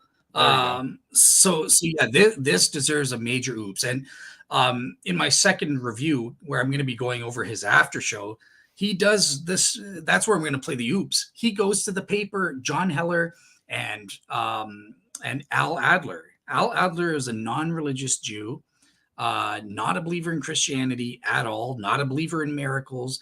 He's one of the strictest scientists of blood chemists. Specifically, he was in porphyrins, for example. And it's proven beyond all reasonable doubt that there's blood there, right? So here's You're some sharing of your screen again, Dale. I didn't know if you. I'm doing it on purpose. Yeah, Okay, so okay. I'm showing you. Here's some of the experiments, right? John Heller, chemist. Can you maximize it? Sorry. Do it one more time. There you go. That'll work. Got it. Yep. So you can see they've discovered hemoglobin, just like Pine Creek Doug was asking for. They've found immunoglobulin antibodies, specific antibodies in 1985. MNS. It was on this basis, these antigens that they were they thought they could identify it as human or primate blood. More recently, Kelly Kearse, who was on my show, has kind of said, actually, wait, modern technology says we can't prove it's that. Can I ask you a question? Sure. Are these people Christians? Bema Balomi definitely is. I don't know what John Heller is. Al Adler is not. He's a non-religious Jew. Can I ask one more question? Yeah. What difference would that make, regardless? Like, does it mean None. like Christians would lie about it being blood or not? I mean, come on, like. It's Not only that, pure- but there's a lot of Christians that don't believe the shroud is authentic anyway. So, yeah, just because you're Christian, you can't do science. Right. Yeah. So It blows my mind. So that's a point of stupidity, right? It doesn't matter. Look, they've published in the peer-reviewed literature. Here it is. Beloved Dougie himself goes to this paper. It's all available for free on shroud.com. Barry Schwartz, just look on the top right, click on Shroud published papers, and you'll see blood on the shroud. Can you send me a link to that, and we'll post it in the description for anybody that wants to go look at it? Absolutely, yeah. Great. When I do my blog, yep, okay. Yep. But one of the things, so he's asking for hemoglobin. Like I said, that's in there. He was asking about the mass spectrometer for some reason. Okay, it's not letting me. Let me try. So, anyways, this is the 1980 pure in applied optics. This is one of the most prestigious secular scientific journals in the world. You don't just get, and this is in the 1970s. This isn't in the modern days where we have all these open access journals. No, back in this day, you had to have real science. So you're just ignorant if you don't believe that there's blood on the shroud.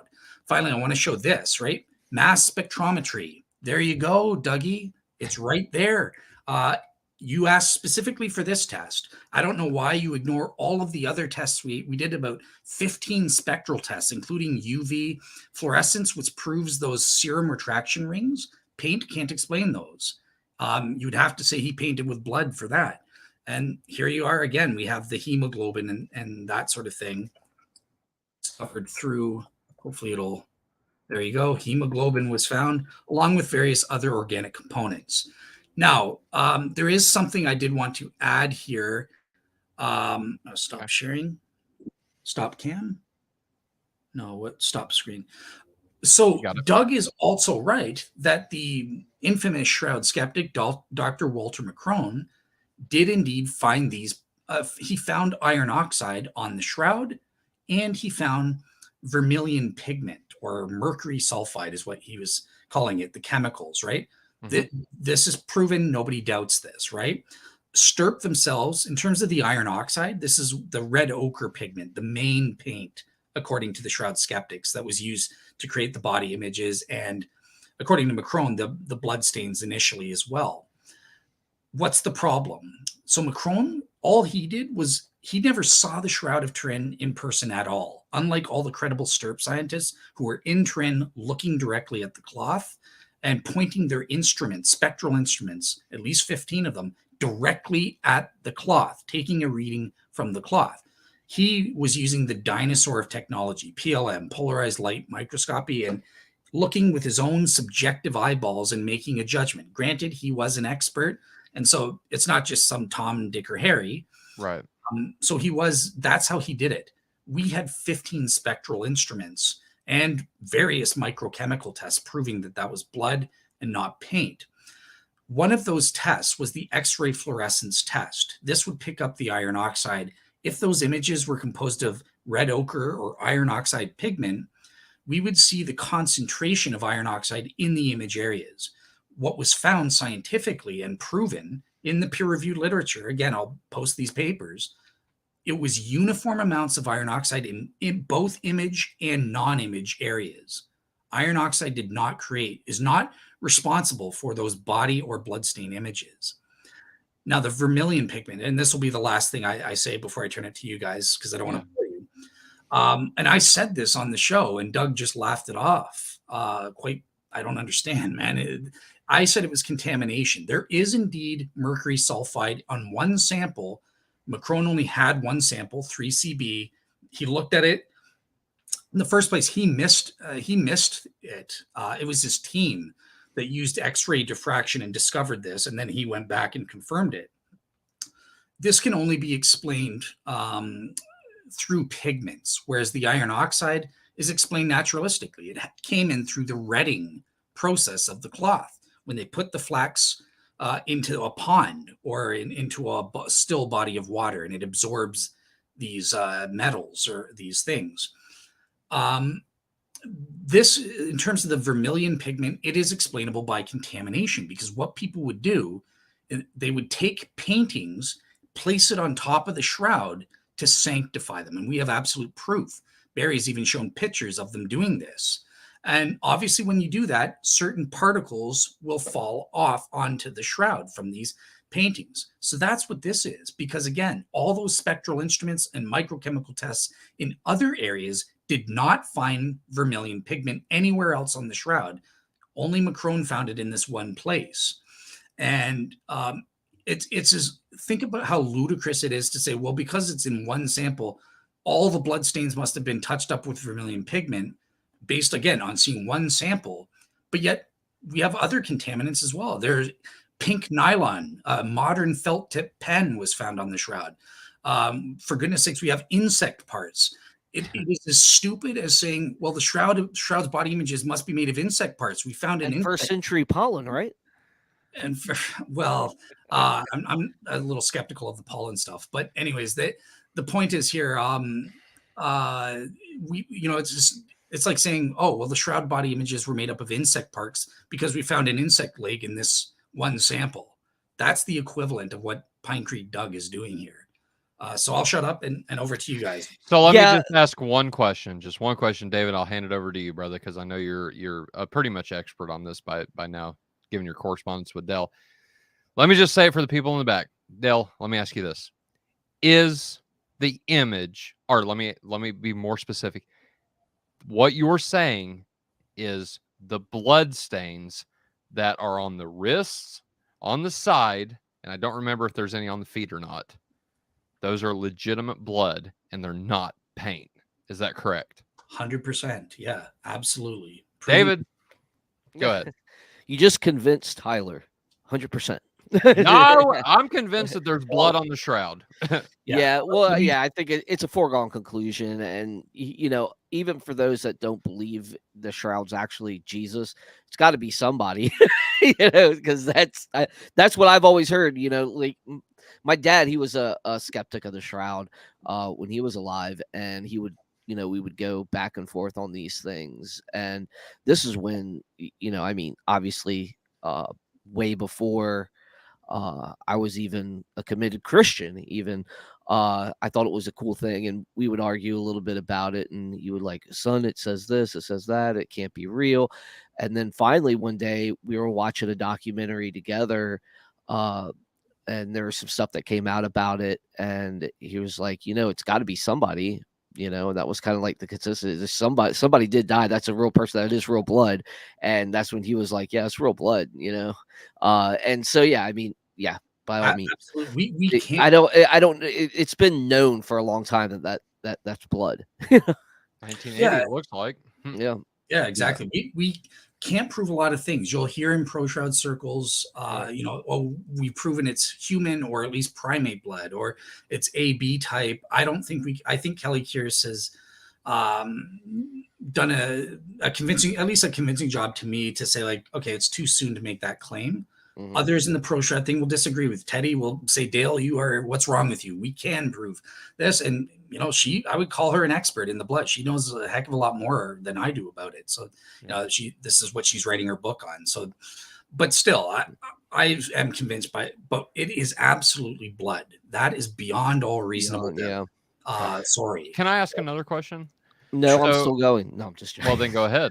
No, I'm just thinking. Go ahead. Remember, I've got more clips as well. So. Okay, fair enough. So I do want to stay on this for just a second, though. So the image is what fascinates me more than anything. And granted, I think the blood just adds to that. Dale, has there been any? I mean, and I'm sure there has. So please educate me on this because I don't know. I'm not a shroud expert. I'm not a shroud novice. Like I just don't know. The image. Do we know how the image was formed on the shroud? Or can we rule out that it was painted on there? Does that make sense? So two questions. Yeah. Is it paint? And if it's not, can we understand and do we know how the image itself was formed on the shroud? It is absolutely not paint. Okay. That's what I was just saying. Like all those spectral instruments prove beyond all reasonable doubt, not to mention all the chemical tests that they did with the samples once they got back home. So yeah, it's not painted by painted. And you're meaning a traditional painting technique or? Yep. Whatever they were doing. And I'm not talking about just the blood. I'm talking about the entire image that we can see the guy with the hands crossed and the feet and all that stuff. Like the entire thing is not paint. Yeah. It's even more certain for the body images than the blood stains. Like, okay. Great. Not that there is Giulio Fonte. He's a bit of a weirdo in pro shroud, not as an insult, but I'm just saying he's got a unique idea where he posits that maybe some of the blood, going based on Walter McCrone's findings, and he's like, let's just assume the shroud skeptic's right. Maybe there is vermilion. He's like, maybe some of the blood stains were touched up, so it's still blood, absolutely proven. Okay. But he also thinks maybe they were touched up with vermilion pigment. That's his hypothesis. That's not a popular one with a lot of pro shroud guys, but it's a respectable thing. I would just say that contradicts the data and the peer-reviewed journals, as I understand it, that we have from STIRP. So, okay. But yeah, read Julio's paper and decide for yourself on that. Okay. Yeah, I was just gonna add before we head on is the whole thing about scientists being Christians. I do got to harp on that, man. As long as these people have degrees, you know, you would be mad if it was if we did that with atheists, you know. we can't trust your research because you're atheist. So, I mean, it's just it's terrible. It's a bad way to argue. And as long as the person has credentials and they got their credentials from a correct place and they're certified, then they can make true conclusions. It doesn't matter. Exactly. It bothers me when people say, "Oh, just because they're Christian, they're going to be biased." For Not anyone necessarily. For anyone interested here and thinks that Pincreek Doug is making a point rather than just some stupid ad hominem, go to shroud.com. Here's Stirp. Everything for free. Check out their 62-page original test plan. This thing, they spent 17 months before going to Turin to test the shroud, coming up with this detailed and rigorous scientific test plan. It was so rigorous. That's why they were selected. The Stirp team was selected to do this. Take a look at it for yourself. Can you go back up to that picture? Which one? The very first one on the cover page. That is so cool. That is so cool. Anyway, go ahead. I didn't mean to interrupt. And this is for free. You can check it out. Walter Macron, the Shroud skeptic of that time, he submitted his own proposal, and it was rejected because it was nowhere near as thorough and rigorous and steeped in the scientific method as what these Stirp guys did. Don't believe me? Go to shroud.com and read it for yourself. Here are those published papers. Look at these. 26 of and Barry's posted even more, all in secular peer-reviewed journals with the highest factor around, right? So yeah, check it out for yourself. I wanted to show the audience.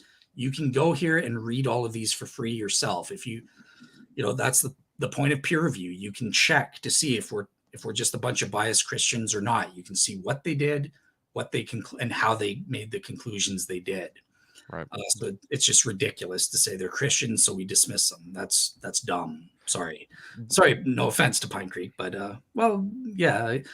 just stop being dumb. Don't say that. Okay, let's be move educated. Well, real quick though, before we move on, I don't think you answered my question because David had jumped in before you could. So if the image is not paint, then the entire image is what I'm talking about. What do we know what it is, or yeah? Or how, go ahead.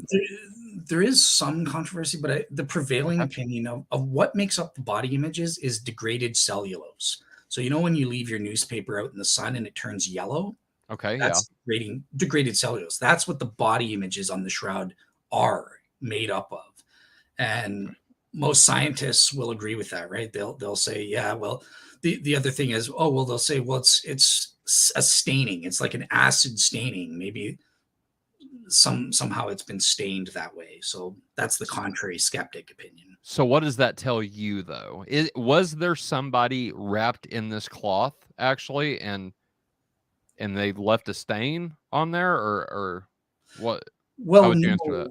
Yeah, so that's getting into the image forming mechanisms and stuff. So I've done my detailed shroud solo shows where I evaluate the traditional painting hypothesis. I've evaluated all the ordinary artistic hypotheses, and in relation to my minimal relevant features, which I briefly mentioned on the show, they all fail. So let's start with the traditional painting, for example, right? So I mentioned on the show, this would not account for the non-cementation or superficiality of the body images.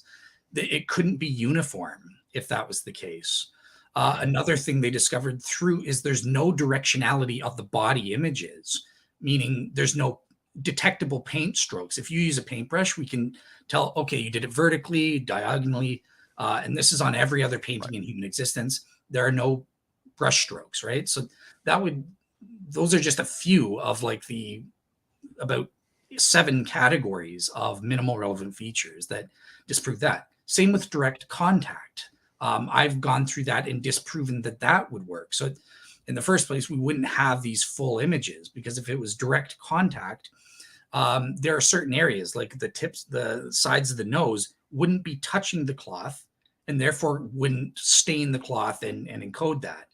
Another thing is that we have these vertically mapped wrapping distortions. Okay, so this is really important, but scientists have proven, again, it's in those peer-reviewed papers by John Jackson, mathematically, that the encodation path was strictly vertical, either rectilinear or perhaps curvilinear, but it's like a straight line from the body to the cloth. a vertical path. That was how the images were encoded. If you did direct contact, you would have to press the cloth to the nose and you would get a different path. It would be a wider path, creating wider images, like the Mask of Agamemnon. You've seen how it's like a flattened pancake. Yep. That's how it would look, but that's not what we have with the shroud. So that's one of the reasons to outrule direct contact. And same with gas diffusion, right? If gas diffuses from the body and stains the cloth, it would be even wider. They wouldn't have a vertical path. So those are a couple ways we refute that, right? Yep. Cool. So let me ask you just one more thing, and then we can move on. Do you, given what you have done with the shroud, given your experience with it and your research on it, do you believe that that was Jesus in that cloth? Yes, I believe. Okay. It's not overly strong. I'm not overly confident given the evidence, but again, separating out the miracle image stuff, obviously with that, then yeah, of course it's even stronger. It's strong that it's Jesus, but separating that out and just looking at the historical or evidences pertaining to dating, I think it's more probable than not, but it's not like 80% or something like that. Yeah. Okay, cool. That's all I needed. No worries. All right, so our next clip is on the carbon-14 dating. So 55. All right. You guys can see here. Can't you guys hear. are here? You can't hear? Son of a gun. While Dell's getting that fixed, I just want to encourage our listeners. I see we have 10 people watching. That could be 10 possible likes. That means if you don't like it, then you're not enjoying it. And if you're still here, you're liking it. So give us a thumbs up if you would. That helps us out with the algorithms and helps us get this video and this episode out to the masses. The algorithms like likes, and we do too. So if you're watching this and you're still here with us, give us a thumbs up. Make sure to subscribe to that Real Seekers YouTube channel and Faith Unaltered as well. Go ahead, Del. All right, so this is the bit about carbon-14 dating. Do you just say it's contamination? Like, we can jump to the chase here.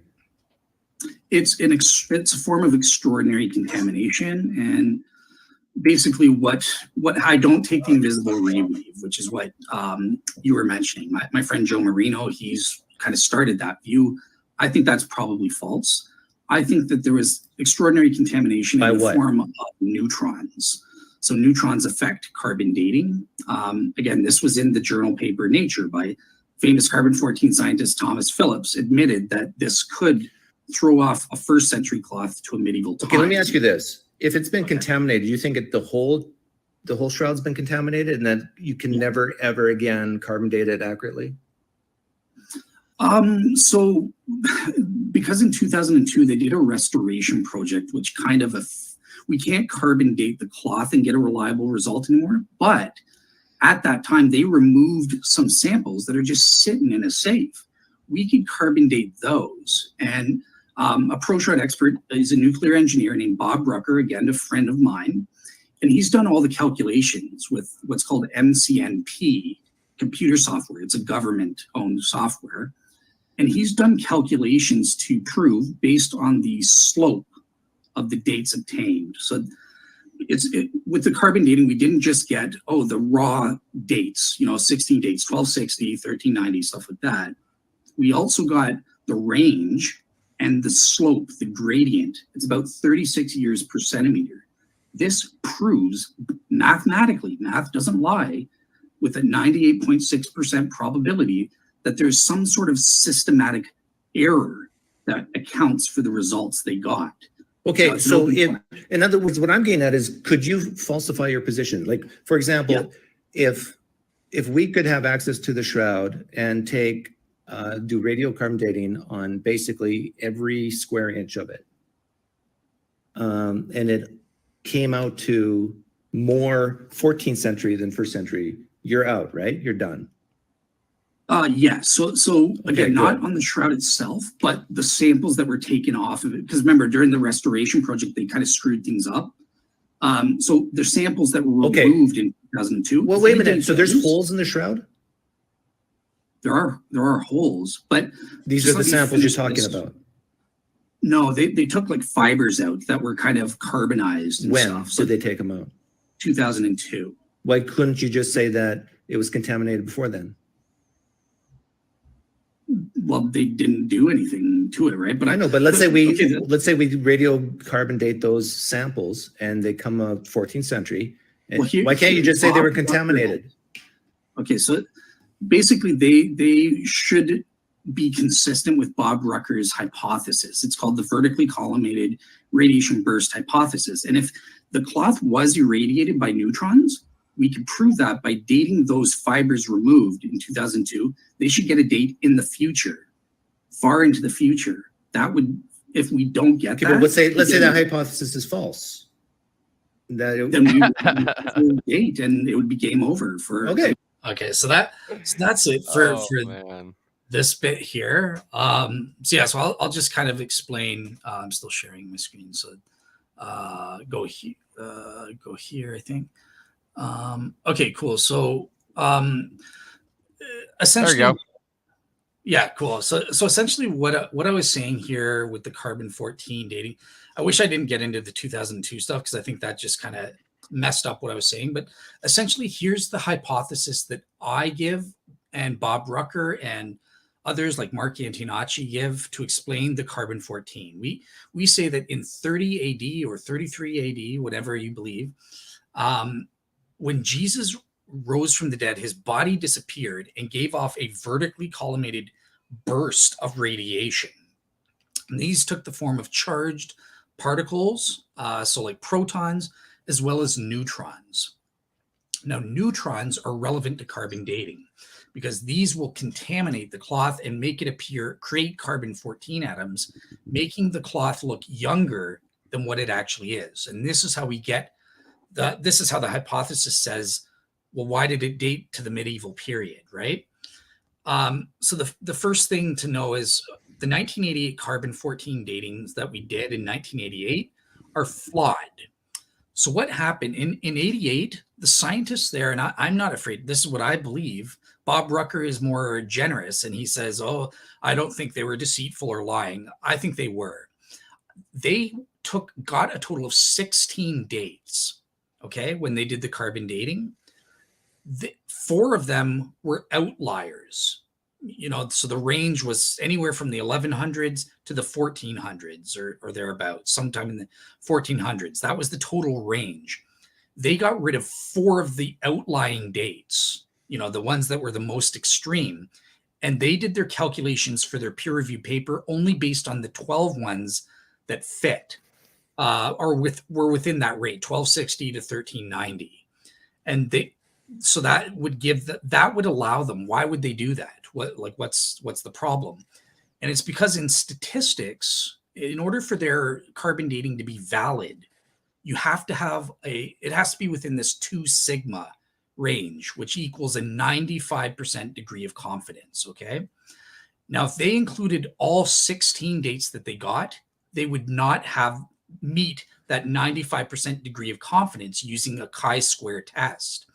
And that's why they had to, I think they fudged the data. They hid the information and said, oh, we only got 12 dates, and then did their calculations and, well, look, they got 95% degree of confidence. So you should believe our results are reliable in terms of the shroud's date. Right. It wasn't until 2017 when the British Museum was sued by a friend of mine, Tristan Casabianca, who's a pro-shroud expert, and he's published a peer-reviewed paper, which I sent to Pincreek Doug on this by email, that it was revealed that they had these 16 dates. And when you plug all of that data in statistically, this is the dates, right? The range of the dates you get from the 3 labs. The line of best fit is not a straight line like what the atheists say. It's actually this, which equals 36 years per centimeter. So that means that thing is getting from the outer edge, it's getting younger as you get closer towards the center of the cloth. And Bob Rucker's used his MCMP software to calculate precisely if it was irradiated by neutrons. Here it is. Let me actually, you guys couldn't even see that table, could you? There you go. So he gives precise predictions, right? If we carbon dated right here on the Shroud Man, cut out a sample and carbon dated it, we would get the year 8500 AD. And these are all the dates we would get. They tested their sample around here, around the medieval period. So it matches perfectly with Bob Rucker's computer calculations here using MCMP software. And just a little bit about this. Jordan, the atheist and shroud skeptic, who's also a nuclear engineer, and David Russell, one of his friends, he also did these calculations, and he said, look, the MCMP software is so properly vetted and proven that if there's a discrepancy between the MCMP and a nuclear reactor, they automatically go and check and see what's wrong with the nuclear reactor, not with the software. That's how vetted this stuff is. So pretty reliable, sounds like. Yeah, it is definitely it. So that's in a nutshell what I was trying to say with respect to the carbon dating. So I'll turn it to you guys. David? He ain't got nothing. He's just going to stay on mute. He ain't got nothing. I ain't got nothing for that, man. I mean, you're presenting your side, man. So well, I don't have anything on that. I'll say this then. It sounds, and I don't mean this to be offensive. I don't mean this to be rude. I don't mean this to be anything like that, but it really seems like at this point in your conversation, Dale, just from what I'm listening to and what I've listened to before, it sounds like Pine Creek's really stretching. What if is not a defeater? What if is not a refutation? Let's assume, for the sake, he's wrong, is not a refutation. And if any atheist is convinced by that, then I'm sorry. But I can just as well say, well, what if, Pine Creek, you're wrong? Mm-hmm. It doesn't matter. Let's not talk about what ifs. Let's talk about probabilities. Let's talk about calculations. And like what Dave the Branham said, do Christians actually listen to refutations of their positions? Yes. We try to take all of the evidence, not just the evidence that points in our favor. And that's exactly why Dale brought up the other 4 dates that was fudged in the other example, in the older example, right? Because, you know, Christians, I'm just going to say it, guys. Sometimes Christians do stupid things that I can't even explain. Sometimes I do stupid things that I can't even explain. But we try our best. I try my best. And I think Dale does. And I think David does as well, to take all of the evidence into consideration to formulate our views, to come to conclusions on our views on these topics, especially. And guys, I just got to go ahead and say it. If the evidence points in the direction you don't like, you need to take the evidence and not your pet theories, because the evidence is what's going to lead you to truth. All right, cool. Yeah. And one thing I'll just clarify in fairness kind of thing, because what I just said about the neutron absorption, that is the Christians saying what if, but what is concrete data is that slope of 36 years per centimeter, the 16 dates. And the proof, Bob Rucker has calculated that there's a 98.6% probability, proven beyond all reasonable doubt, that there is a systematic error responsible for those 16 dates that we got. Now, okay, you have to explain, well, what is that? We don't know. Bob Rucker and I are supposing maybe it's a neutron, a flux during the time of Jesus, but we haven't proven that yet. But I just wanted to be fair on that. But we have this data. There's a systematic error, and that means you can't rely on the carbon dating to say the shroud's medieval. Sorry. We need further testing. I don't know if that makes sense, but why is that? Is it because the dates don't line up to the medieval time frame? I mean, I saw on there 8500 what AD. Oh, so that's a prediction, right? So yep. Bob has calculated. He's saying, suppose the shroud was irradiated by neutrons. We have no proof that it was, right? Sure. Let's assume. Yeah, because we have proof that there's a systemic error in terms of the dates we got and the slope that we got. So Bob's saying, well, what could explain that?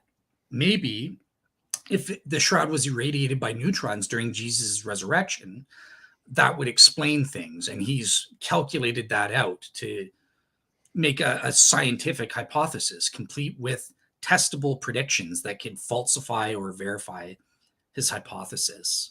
Mm-hmm. But yeah, we don't, in fairness to Dave, we don't have evidence or proof that it is in fact neutron irradiated yet. It's just a hypothesis to explain the data we have. What we do know for sure is that we're not justified in believing the shroud is medieval on the data we have so far. Gotcha. Gotcha. I appreciate it, bub. Go ahead. All right, cool. So this is going to be beloved David Russell's favorite part, where he disagrees with me. So does No. and so does Teddy, if she's Oh. still in the audience there. But I think this is where I talk about the shroud being a medieval miracle. So let's see here. It's supposed to be 1 hour. This data, our revenue streams are threatened. Let's just not upset the cart or break the status quo. That sounds very reasonable. That You guys are hearing this, right? Go ahead. Yeah. it's a human motivation not to date it. Again, Well, shame on them. I mean, we need to know the truth. If I'm wrong, I want to know. If I'm right, how amazing would that be? but the thing is, the desire for you to explain away the first dating, instead of just saying, yeah, why not just go with that dating? Like, there's a desire in you for it to be true. Well, since 2017, it's the data that actually supports this. So it's actually you desperate to want to hold on because No, if this was data in the first century, that still gets you no closer to Jesus. I mean, it gets you to Jesus' century, but it doesn't mean this is Jesus. Like, this is nuts to me. Like, that people think, oh, this is authentic. This could be Barnabas. This could be Judas. This could be.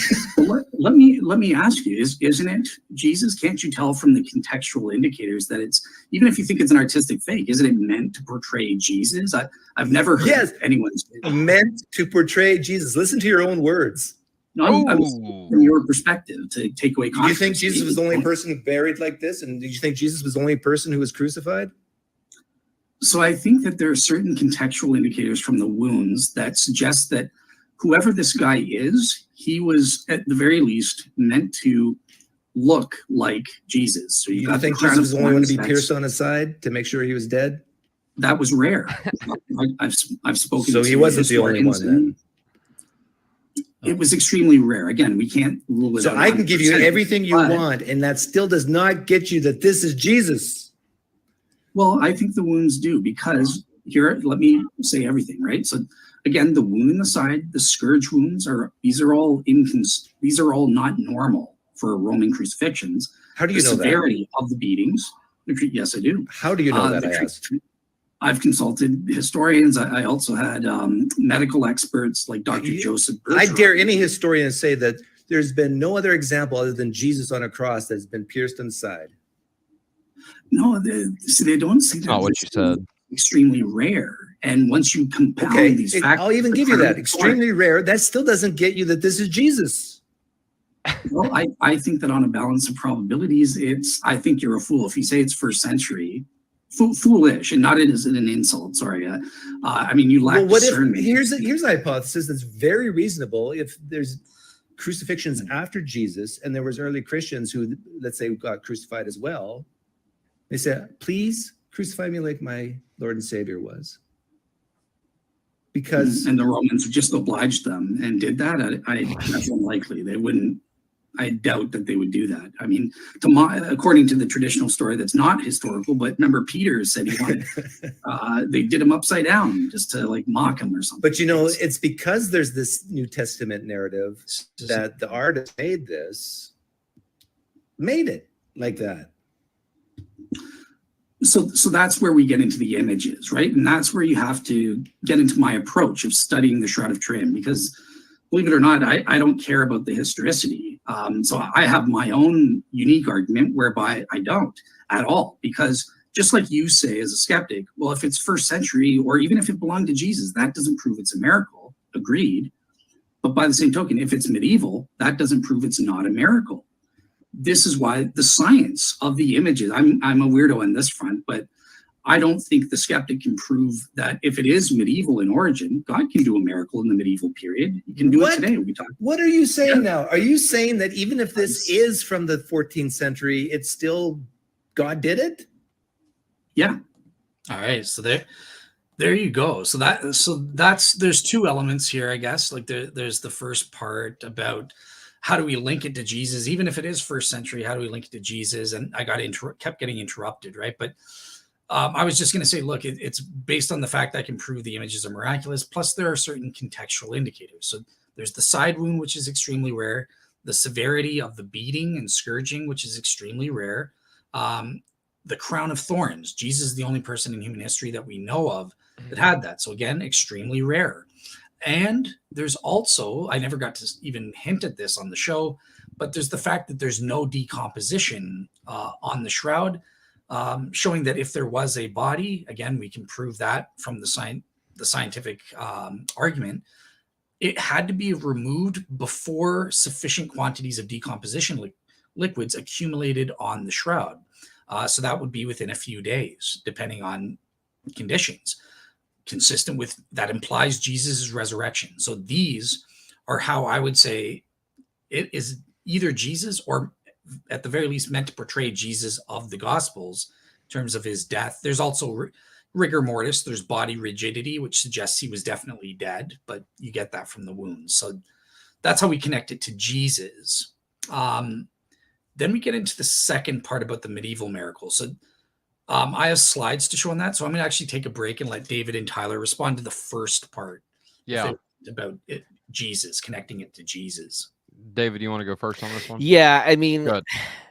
it's just, to me, it's a bad argument trying to say it doesn't portray Jesus. I mean, you've nailed all the points. I don't think we need to dive into that further because, I mean, there's no doubt, that this is meant to portray Jesus. It's been a relic for how long, and God, man, it's just, I think you would have to be kind of foolish to make that as an argument to say that it's not. Just my opinion. Mm-hmm. I don't think it's an argument. I don't think. I think let us assume doesn't give a defeater for Dale what you were saying at this point in the conversation. Because again, and like I said about the historicity of the New Testament, again, Dave the Brahmin, if you want to come on our show and explain your position, be more than happy to have you. But to say, let us assume, and then give the opposite of what you're saying is not an argument. It's an assumption. So until Pine Creek actually, or anyone for that matter, gives a rational defeater for why this can't be attributed to Jesus, for why this can't be attributed to portray Jesus, then you're literally, and I hate to say it like this, but I will, you're standing on water at this point, right? You, not being God, are going to sink really, really fast. And so I just don't find what Pine Creek, and I don't know, and again, guys, I'm not trying to be rude here. I'm not trying to laugh or like at Pine Creek or anything like that. Like, but the arguments, again, just seem at the least not sincere, at the most foolish. You have nothing to say at this point because you're not offering rational argumentation to disprove what Dale is saying. You're just assuming things at this point. And well, I can play that game too. I can assume things all day long about your position, but until, and you would call me a fool for doing so, right? So at the same time, I'll just say it by fool. I mean, I use that not as an insult, but in the biblical sense. It's the opposite of wisdom. You lack discernment. Right, yeah. Right. So I agree with that, Dale. Yeah. Just to piggyback a little bit on it. Like you said, it's just not an argument. I mean, you can apply extreme skepticism, but it gets as silly as how William Lane Craig argues that, well, if that's not the case, then why don't elephants just pop out of nowhere? It's kind of like denying what the first premise of the Kalam, basically. Yeah. And anyways, and just to add to our guests in the comments, you guys are making claims like Shroud is fake and all this stuff. Then we invite you, please come on our show. Explain your case. We'll be more than willing to listen to what you have to say and prove to us. We're asking is the same thing you guys ask of us. Prove Jesus is real. All right. You made the claim, Sabracadabra, that the shroud is fake. Come on our show and give us evidence for why we should believe that claim. That's all I'm going to say. Awesome. All right, cool. So here's the event of the hour. This is my unique idea. This is where Doug thought I was crazy. What are you talking about? A medieval miracle? I don't get it. You know what I mean? So, and David Russell disagrees with me. Teddy disagrees with me. So here's my shot to convince you. Okay. I've prepared some quick slides from a previous show. And there we go. Oops. Is that showing up? Yes. Very good. Okay, so we have to remember the burden of proof. It is solely the shroud skeptic who bears the burden of proof here, I think, because what they're doing is they're making a modus ponens argument. They're saying premise one, if the shroud, and this is an outdated version, but if the shroud is probably medieval, then the shroud images are not miraculous signs from God that Christianity is true. Premise two, the shroud is probably medieval. Therefore, the shroud images are not miraculous signs from God. Everyone in the debate, they challenge premise two. So do I. I think premise two is false, so they can't affirm the antecedent. The shroud is not probably medieval. But where I'm unique is that I say, well, let's grant, for the sake of argument, let's even grant them premise two. And can they provide the warrant for premise one? Remember, this is the skeptic's argument. They're the ones saying, well, the shroud's been carbon dated to the medieval period. It's obviously a fake. Great. You bear the burden of proof, not the pro-shroud side. You're the one making the claim. Prove to me that each of these premises are true. And I say that premise one, even if the shroud is probably medieval, that doesn't prove that God didn't create them miraculously in the medieval period to authenticate Christianity. Now, I've recorded about 6 attempts. Most skeptics, Pincreek Doug has never even thought about this. He would have no way to provide warrant or reasons to believe that this premise is true.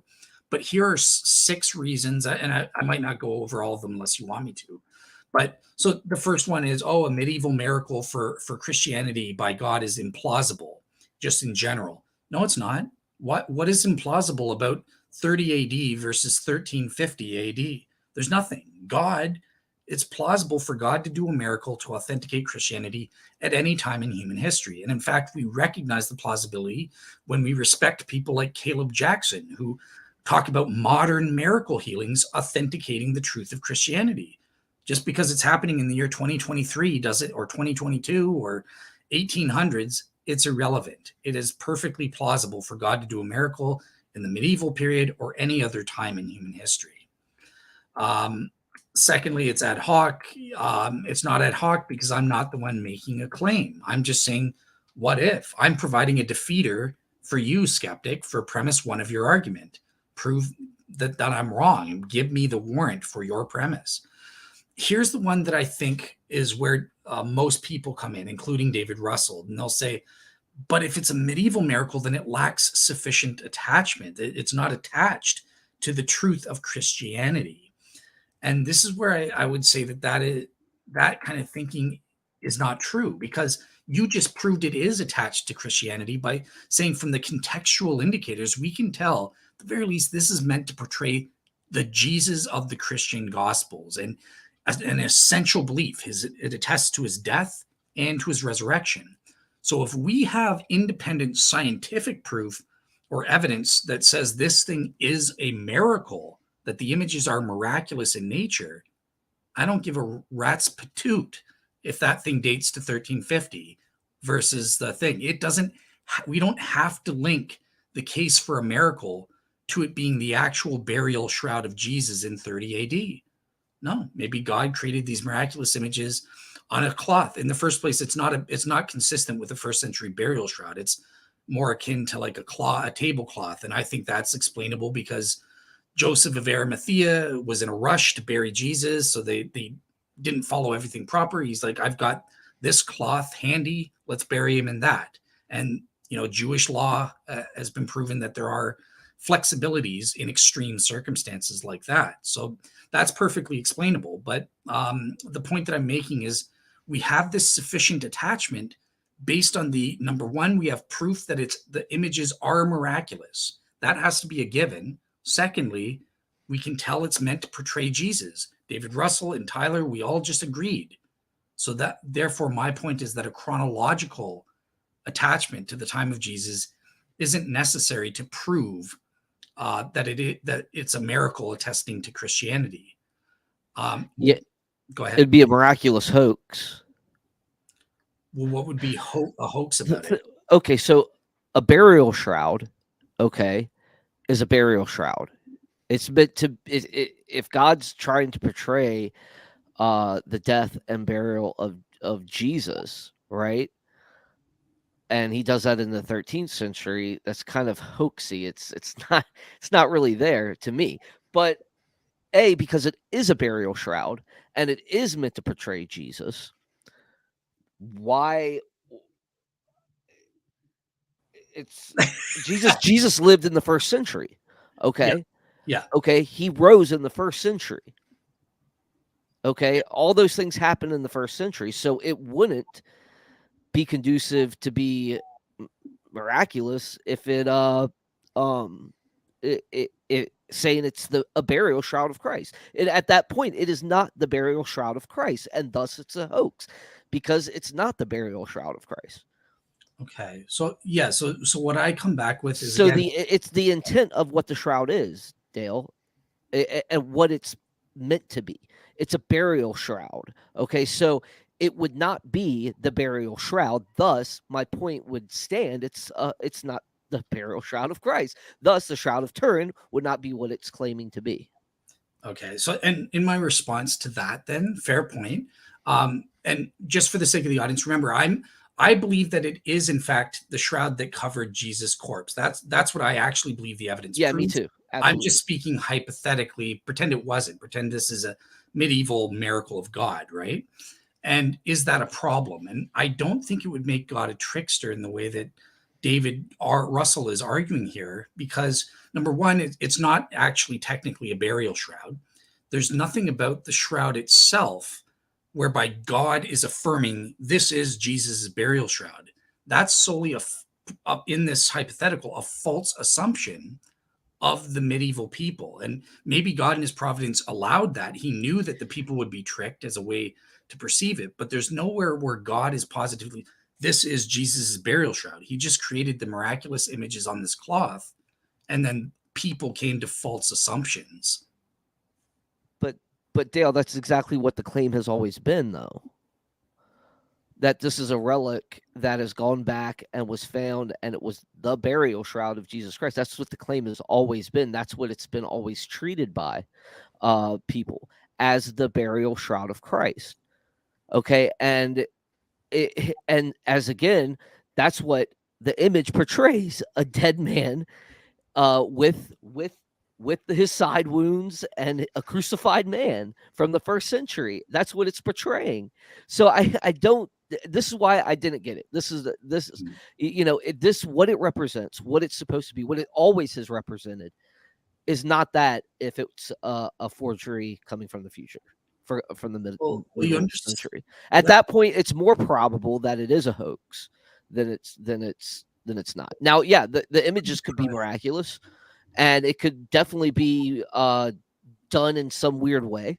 I don't know. Maybe somebody figured it out, like they figured out how to put the pyramids true north. I don't know. But I would be more skeptical and not accepting of it being 14th century because of what it's meant to portray throughout history. Okay, and what it has. It's not just an assumption. I mean, we've got the man buried with the side wound, a crown of thorns, and holes in his wrists and his feet. But anyways, I digress. Okay, so let me try to make some progress then with you. I had 3 points. I've forgotten what the first one was now, but oh yes. Okay, so in the first place, it's not the case that just everyone accepted this from the beginning. The Pope, the King. I mean, this is a shroud skeptic point of Hugh Ferry. They'll say that just call it a representation. So they differentiated and didn't say it. I believe that there were people that some people thought it was real, some people didn't. That's what the evidence in the earliest period suggests, including the anti-Pope Clement, the King of France, and Bishop Darcy. So God did provide means for people to know that it was just a representation within the context of this hypothetical medieval miracle scenario, right? Secondly, again, it's not God making the positive claim. It's people from the beginning making a false assumption. And God uses false assumptions all the time. He does, but so long as it's not God stamping it, this was the burial shroud of Jesus when it's not, that's where it would be a problem for me. Now, I have 2 things for you to try and help if we can make progress. So, number one, let me give you this example. Let's say you have a modern painting of Jesus depicting his death and resurrection. Okay. And then one day you're praying for a miracle, and for whatever reason, God in his providence performs one. He zaps that painting from 1985 that's in front of you, and he creates miraculous images, miraculous in the same way the shrouds images are miraculous. And it's attesting to Jesus' death and resurrection. Would you dismiss that miracle as a trick or a fraud or something? Or Absolutely not. I would not. And Okay. the reason I would not is because it's not. It would be a representation, like you said, with the Pope and them and this and that. Yeah, that's fine. That it could be a representation, but you got to remember, you're right. People did deny it back then. I think that first point you made was a little disingenuous because they argued about its authenticity, and what they're arguing about was it the actual burial shroud of Jesus? Okay, that has to be established. It's not assumed. It's just not an assumption these guys made. These guys has reasons why they rejected it. They had reasons why they accepted it. Okay, of course they did. Of course they did, and the image is part of it.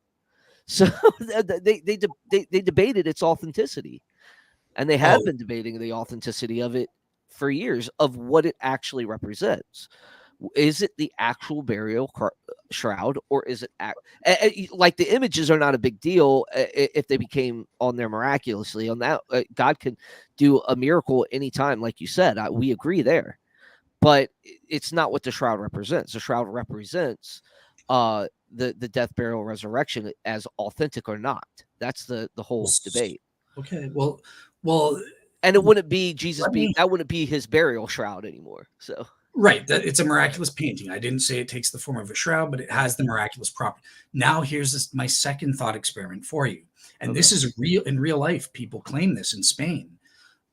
People say that there have been miraculous copies of the Shroud of Turin, whereby miraculous copies of the shroud on a burial cloth and everything pop out of thin air and make the images just appear on their own miraculously. Now, again, I don't believe whether this is true or not, but let's say this is true. Would you think, is God deceitful then? What do you mean? Say that again. Like put it away. I'm not understanding you. The way you're phrasing this question. There are duplicate shrouds of Turins that are copies that are known to have come into existence in the 21st century, but they were said to have formed miraculously in Spain in the 21st century. And they're a burial shroud, so it's the exact same as the Shroud of Turin. If someone would say, yeah, that's meant to represent a burial shroud kind of thing. They would be hoaxes. They would be false. They wouldn't be his burial shroud. He died in the 1st century. He rose in the 1st century. That would not technically, logically be his. Regardless if God was just doing it, willy-nilly, it still wouldn't be actually the Jesus we know of history's burial shroud. Yeah, but it's not claiming that. The whole point here is that the shroud itself, the Turin shroud itself, is always been claimed to be Jesus's burial shroud. Okay, that's been the debate the whole time. It's never not been the debate between people, right, David? So I'm saying the shroud itself, in the church, images themselves, and God nowhere claimed that is Jesus' burial shroud. Human beings made a false assumption. No, they didn't make a false assumption. It's obviously has a long history, and this long history has always maintained the claim that this is the burial shroud of Christ. That's what it's always been. That's always been the claim. And there's reasons for that. But David, and the reasons are there is no history here. I don't want to interrupt, but okay. But again, I agree with you that there is this history, and it does go back to Jesus. I'm not saying I believe it is a medieval miracle, but the assumption here is that it is a medieval miracle. Is that a problem? And I'm saying the shroud itself is not saying this is the authentic burial cloth in and of itself. It's not saying made in Jerusalem. You know what I mean? But Dale, you can't divorce all that from it. I don't think you can divorce those things. That's what I'm saying. I don't think you can divorce the history from it. Okay. It, even if their shroud was a medieval miracle, then that's all it is. It's just a medieval miracle. Okay, that part I already agree with you with, but it's no longer the burial shroud of Christ. Yeah, no, I'm not claiming it's the burial shroud of Yeah. Christ. It's a miracle attesting to the truth of Christianity. That's all I care about. I don't care about it being Jesus' burial shroud at all. Yeah, and It's I think and at that point, to claim that it is, I mean, it would have to be a false assumption. But anyways, that's it's you know where I stand on it. It's interesting, Dale. Regardless, I understand where you're coming from, but what one last clarifying question then, because I just want to understand you. I'm not challenging you. I just want to understand no, what you're it's saying. fine. So those images are a medieval miracle. They're supernatural in nature. This is a given. Okay, I'm giving you this as a hypothetical. Mhm. But it's from the medieval period, and it's exactly what we have. Do you say that God did that to attest to the truth of Christianity, or are you saying like Satan did it as a trick, or like how do you explain a miracle if it's a fraud kind of What do thing? you? If it's a miracle, then it can't be a fraud, right? I mean, If it's if it's an actual miracle of some, I mean, can Satan create a shroud like that? I don't know. I don't think so. I don't think he has that type of creative power. I don't give him that much credit. But I don't want to. I'm not going to make an assumption and give a whole theology for it right now. But Tyler's just like, David, shut up. No, I'm not even paying attention. I'm talking to David Yeah, in the comments. So sorry. sorry if it's boring, man. Oh, No, it's not boring. I'm just more focused on this right now. So no, but I think it's all I'm interesting saying- whenever people brings claims to the table and not actually gives arguments for their claims. They just keep making claims. It just, I don't know. It doesn't like infuriate me, but at the same time, it's like y'all don't even realize you're just making claims about something. Give me an So- argument against our position. Sorry, go ahead, David. No, Okay. you're good. So This David, is yes, free flow. yes or no? You could in principle accept that it is a medieval miracle by God to attest to the truth of Christianity, so long as it's not saying that it was Jesus' burial shroud. Yeah, I mean, we can't sit there and debate on it being authentically Jesus's burial shroud. We can't. At that point, there's no way. Gotcha. Okay, cool. So that's all I'm saying. So And that's why I'm saying that argument, bringing that argument to the table, throws everybody off, and it puts everybody into confusion. Okay, because that's what the debate has always been. gotcha. We can't divorce the claim. I mean, that's the claim. That's No, the we- central claim of the Shroud of Turin, is that it's the burial shroud of Jesus Christ. That's the central claim. That's what it's always been.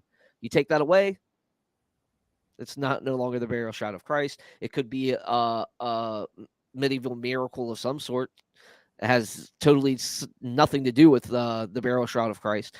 But I have a big problem with that because it does resemble a burial shroud. The portrayal of it is the burial of Jesus.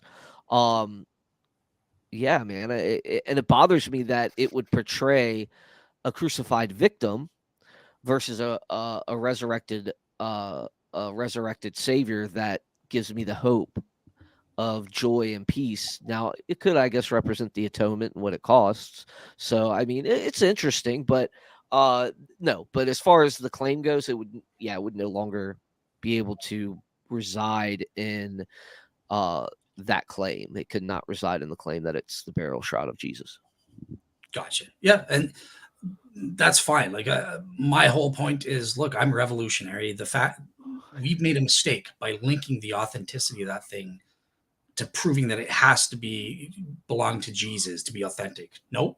It can be, if we've got the scientific proof that that thing's a miracle, and we have the contextual indicators that it is attesting to Jesus' death and resurrection via a representation, in this case, a miraculous one, that is sufficient. That's my point. So, yeah. Hey guys, can I Yeah. jump in real quick? So, because it sounds like you guys are kind of keep saying the same thing and just going around in circles. So, Yeah, okay, we're moving on. yeah. That's what I was going to say. But real quick before we do, so I think so I've been in the comment section for a little bit now, and Titan. Let me just find his comment where he said this. Sorry, it's been anyway. Anyway, basically the claim is that the shroud is a painting or here it is. I found it. I gave you the evidence you need above. This is a painted portrait or an engraving of a bas relief. And now I know we've already talked about this, given the evidence, Dale, that you put forth about the bloodstains and even the portrait itself. The picture is not, in fact, a painting. I'm not quite sure, and I will claim ignorance on this, about a bas relief. I think I'm pronouncing that right. But could you just give a summary before we move on whether you agree, disagree? I'm sure you disagree, but can you tell me why exactly for Titan? Yeah, so in terms of the painted portrait, I already falsified that earlier, right? It can't explain the minimal relevant features, so there are no brush strokes. It's impossible for it to be a portrait. Can't be. Right there, it's done. In addition, there are other things. You can't explain the body image superficiality. You can't, I'll mention this one, the three-dimensional information or topographical information. It's impossible to hand paint with a paintbrush and paint the three-dimensional information that we see with the shroud, where it's perfect. And there have been scientific experiments. This is where I was telling Doug about that we lack the hand-eye brain coordination, and he laughed at me, to create these images. And it's been scientifically proven it's impossible. Certified forensic artists, a whole team of them, and they were given anchor points to help cheat, to help them draw 3D images. Impossible. They came out nothing like it. So they can't reproduce it. Now with the bas relief, this is why this is a step up. So these are used in like powder rubbing mechanisms like the one Doug gave with Luigi Garlascelli. And bas reliefs have inherent in them some three-dimensional information. And the reason we have to use a bas relief instead of like a 3D statue is, again, because of that wraparound effect. If you wrap the thing around a statue, it's going to be like a widened encodation path type thing. So the bas relief avoids that. And that's why a lot of people use that for the face or the face there kind of thing, right? But yeah, so the bas relief doesn't provide perfect three-dimensional information like we have with the shroud. Again, Luigi Garlascelli, we've put his images into a VP8 image analyzer. It's like steep vertical cliffs. And like what happens is it's like contact or no contact. It's like, so you have a vertical cliff, which is contact, or you have like a deep valley. It's nothing like the Shroud of Turin. I can try and look for a picture at some point for that, but okay, I appreciate it. We can move on now. Okay. So the next thing is the uniqueness to the Muslims. So here's a short video.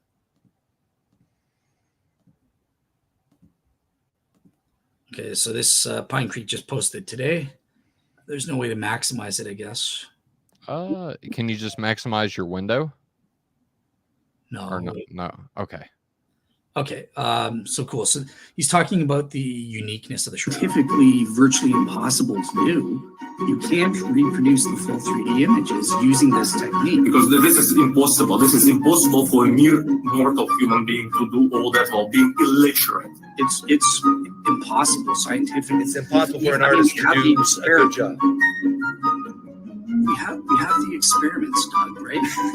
It's impossible for him to have the hand-eye brain coordination necessary. It's impossible to have the hand-eye coordination. Because it's literally impossible to be so great without the help of the Almighty.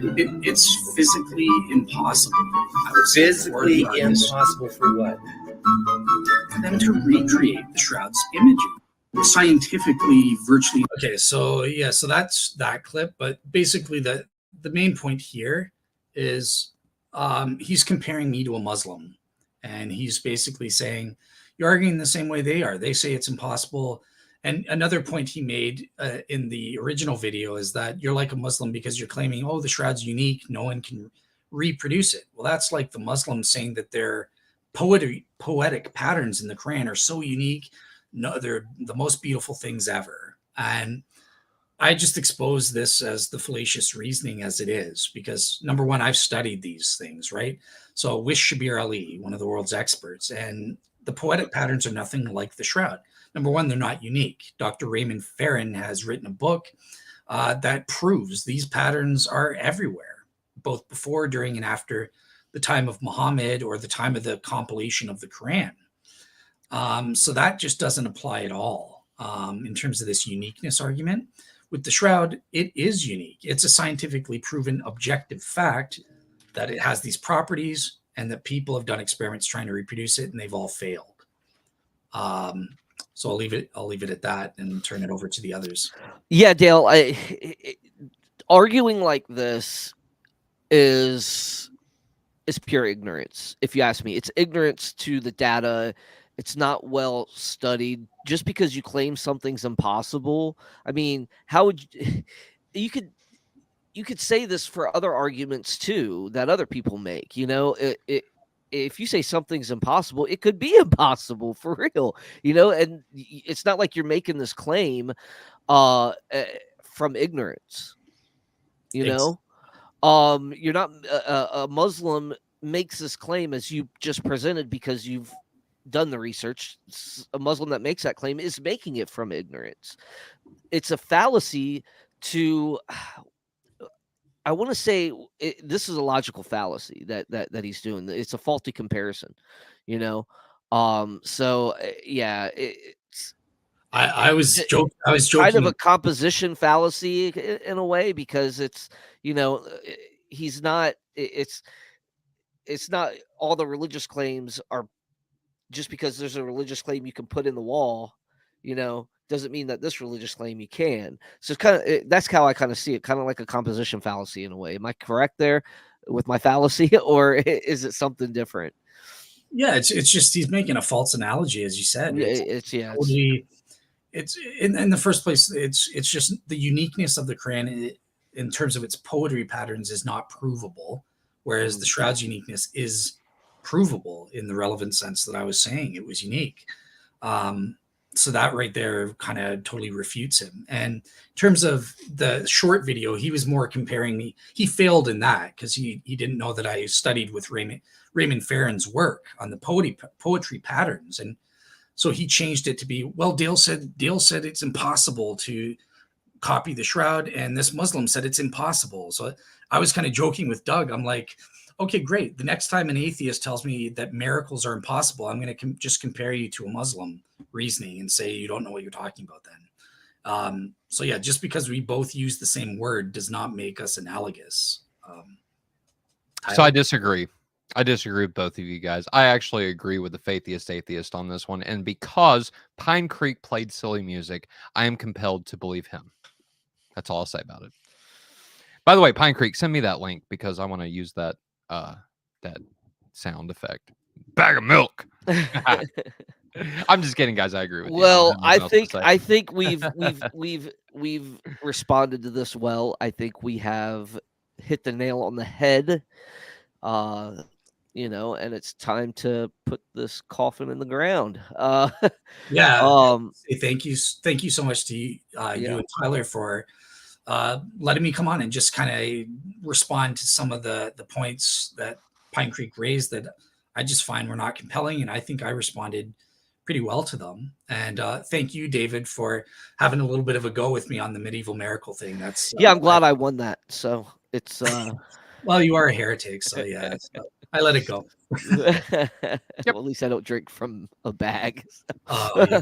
You never even drink from a bag of wine? No, I don't like bagged wine. I like bottles. Anyways, no, I agree with you. You guys, a bag of milk. So this probably be well, Dale, you'll probably be with us next week on Sola. So we'll you know what? Again, guys, I'm just gonna say Dale is a Faith Unaltered co-host now. I officially recognize him as that.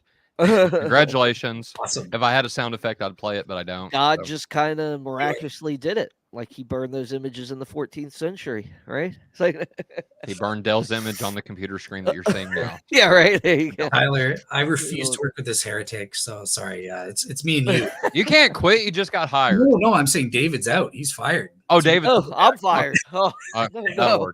I'll send you my shirt, Dale. There wait, you go. My shirt. David pays the bills, so I don't know. Actually, yeah. Yeah, we need to keep him on the panel. So Yeah. All right. Thanks, guys. Well, gentlemen, it's problem. been a great Tyler. It's been a great Tyler. Yeah. I agree. I It's been agree. a I great think it Tyler. has too. And Tyler, I want to ask, I'm really excited Yeah. about our next show. It's this wonderful Mm. Sola Scriptura open mic night. Yeah. People are allowed to come, hang out, do whatever they want, talk about whatever they want. But we're going to start by talking about Sola Scriptura. And usually when we start a conversation like that, it lasts and everybody's got opinions and want to jump in on it and this and That's that. right. I hold the Sola Scriptura, but not in the way that some of you might hold to Sola Scriptura. Mhm. You might have a differing definition, and that's fine. Let's talk about it. I'm also going to be talking about it with our good friend Jeremiah Nortier, from the apologetic the dog, or apologetic the dog, yeah. So he has a channel. Go check him out. Subscribe. He's got some good stuff on there.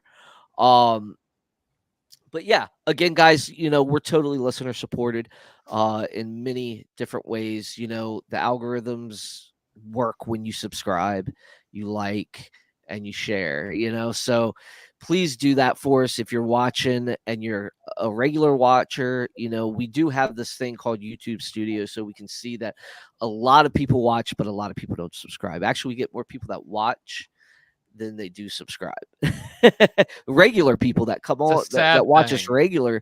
regularly that don't subscribe. Yep. Maybe it's Tyler's ugly beard that you don't like, or my hat. Look, I'll cut it off to get more subscribers. Okay, you just tell me. Or Dale's and it's sunglasses. gone. I mean, but Well, anyways, Dale can't help that. No, Yeah, seriously, Adam, guys, very rude. Oh, go ahead. give us a like and a share. Like I said, we've got great episodes. If you like the Shroud discussion, next month, just a month away, we got a Shroud debate between Dale and Reasons to Doubt.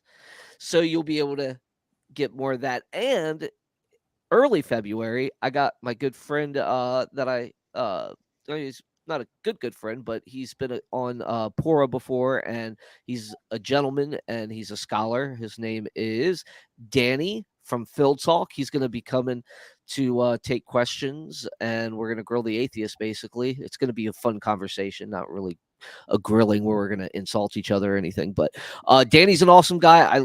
He came on the show last time. We had an awesome conversation. He was actually really encouraging to me to keep going in my studies on philosophy and stuff, because he's also a master in philosophy. So, but yeah, and good guy to have a talk with. So yeah, I'm excited to have him back on and stuff like that. But that's what we got in the future, man. We've got some stuff plugged in and ready to go. We got Tim Stratton coming back on Yes. here soon as well. So I'm excited. We've got a great lineup planned, and we got a great year planned, and we have a documentary we're going to be starting on here soon. So I'm just so excited. And with that, I'm going to kick it to Tyler to close us out. Not only that, David, but we also have Colton Carlson that's going to come back on. So for those who don't know, on Faith Unaltered, we have been doing a determinism and free will kind of exchange that goes back and forth between Colton. We had a couple other guests planned out, but they didn't work out, and there were some problems for them coming on. And so we have got Colton Carlson that's going to be coming back on for part 2. Guys, if you have not checked out this series, so what we've done is actually put a playlist together with all of the episodes, starting from the very beginning, whenever Josh and I interviewed JD Martin on the topic of permission. Does God permit things to happen?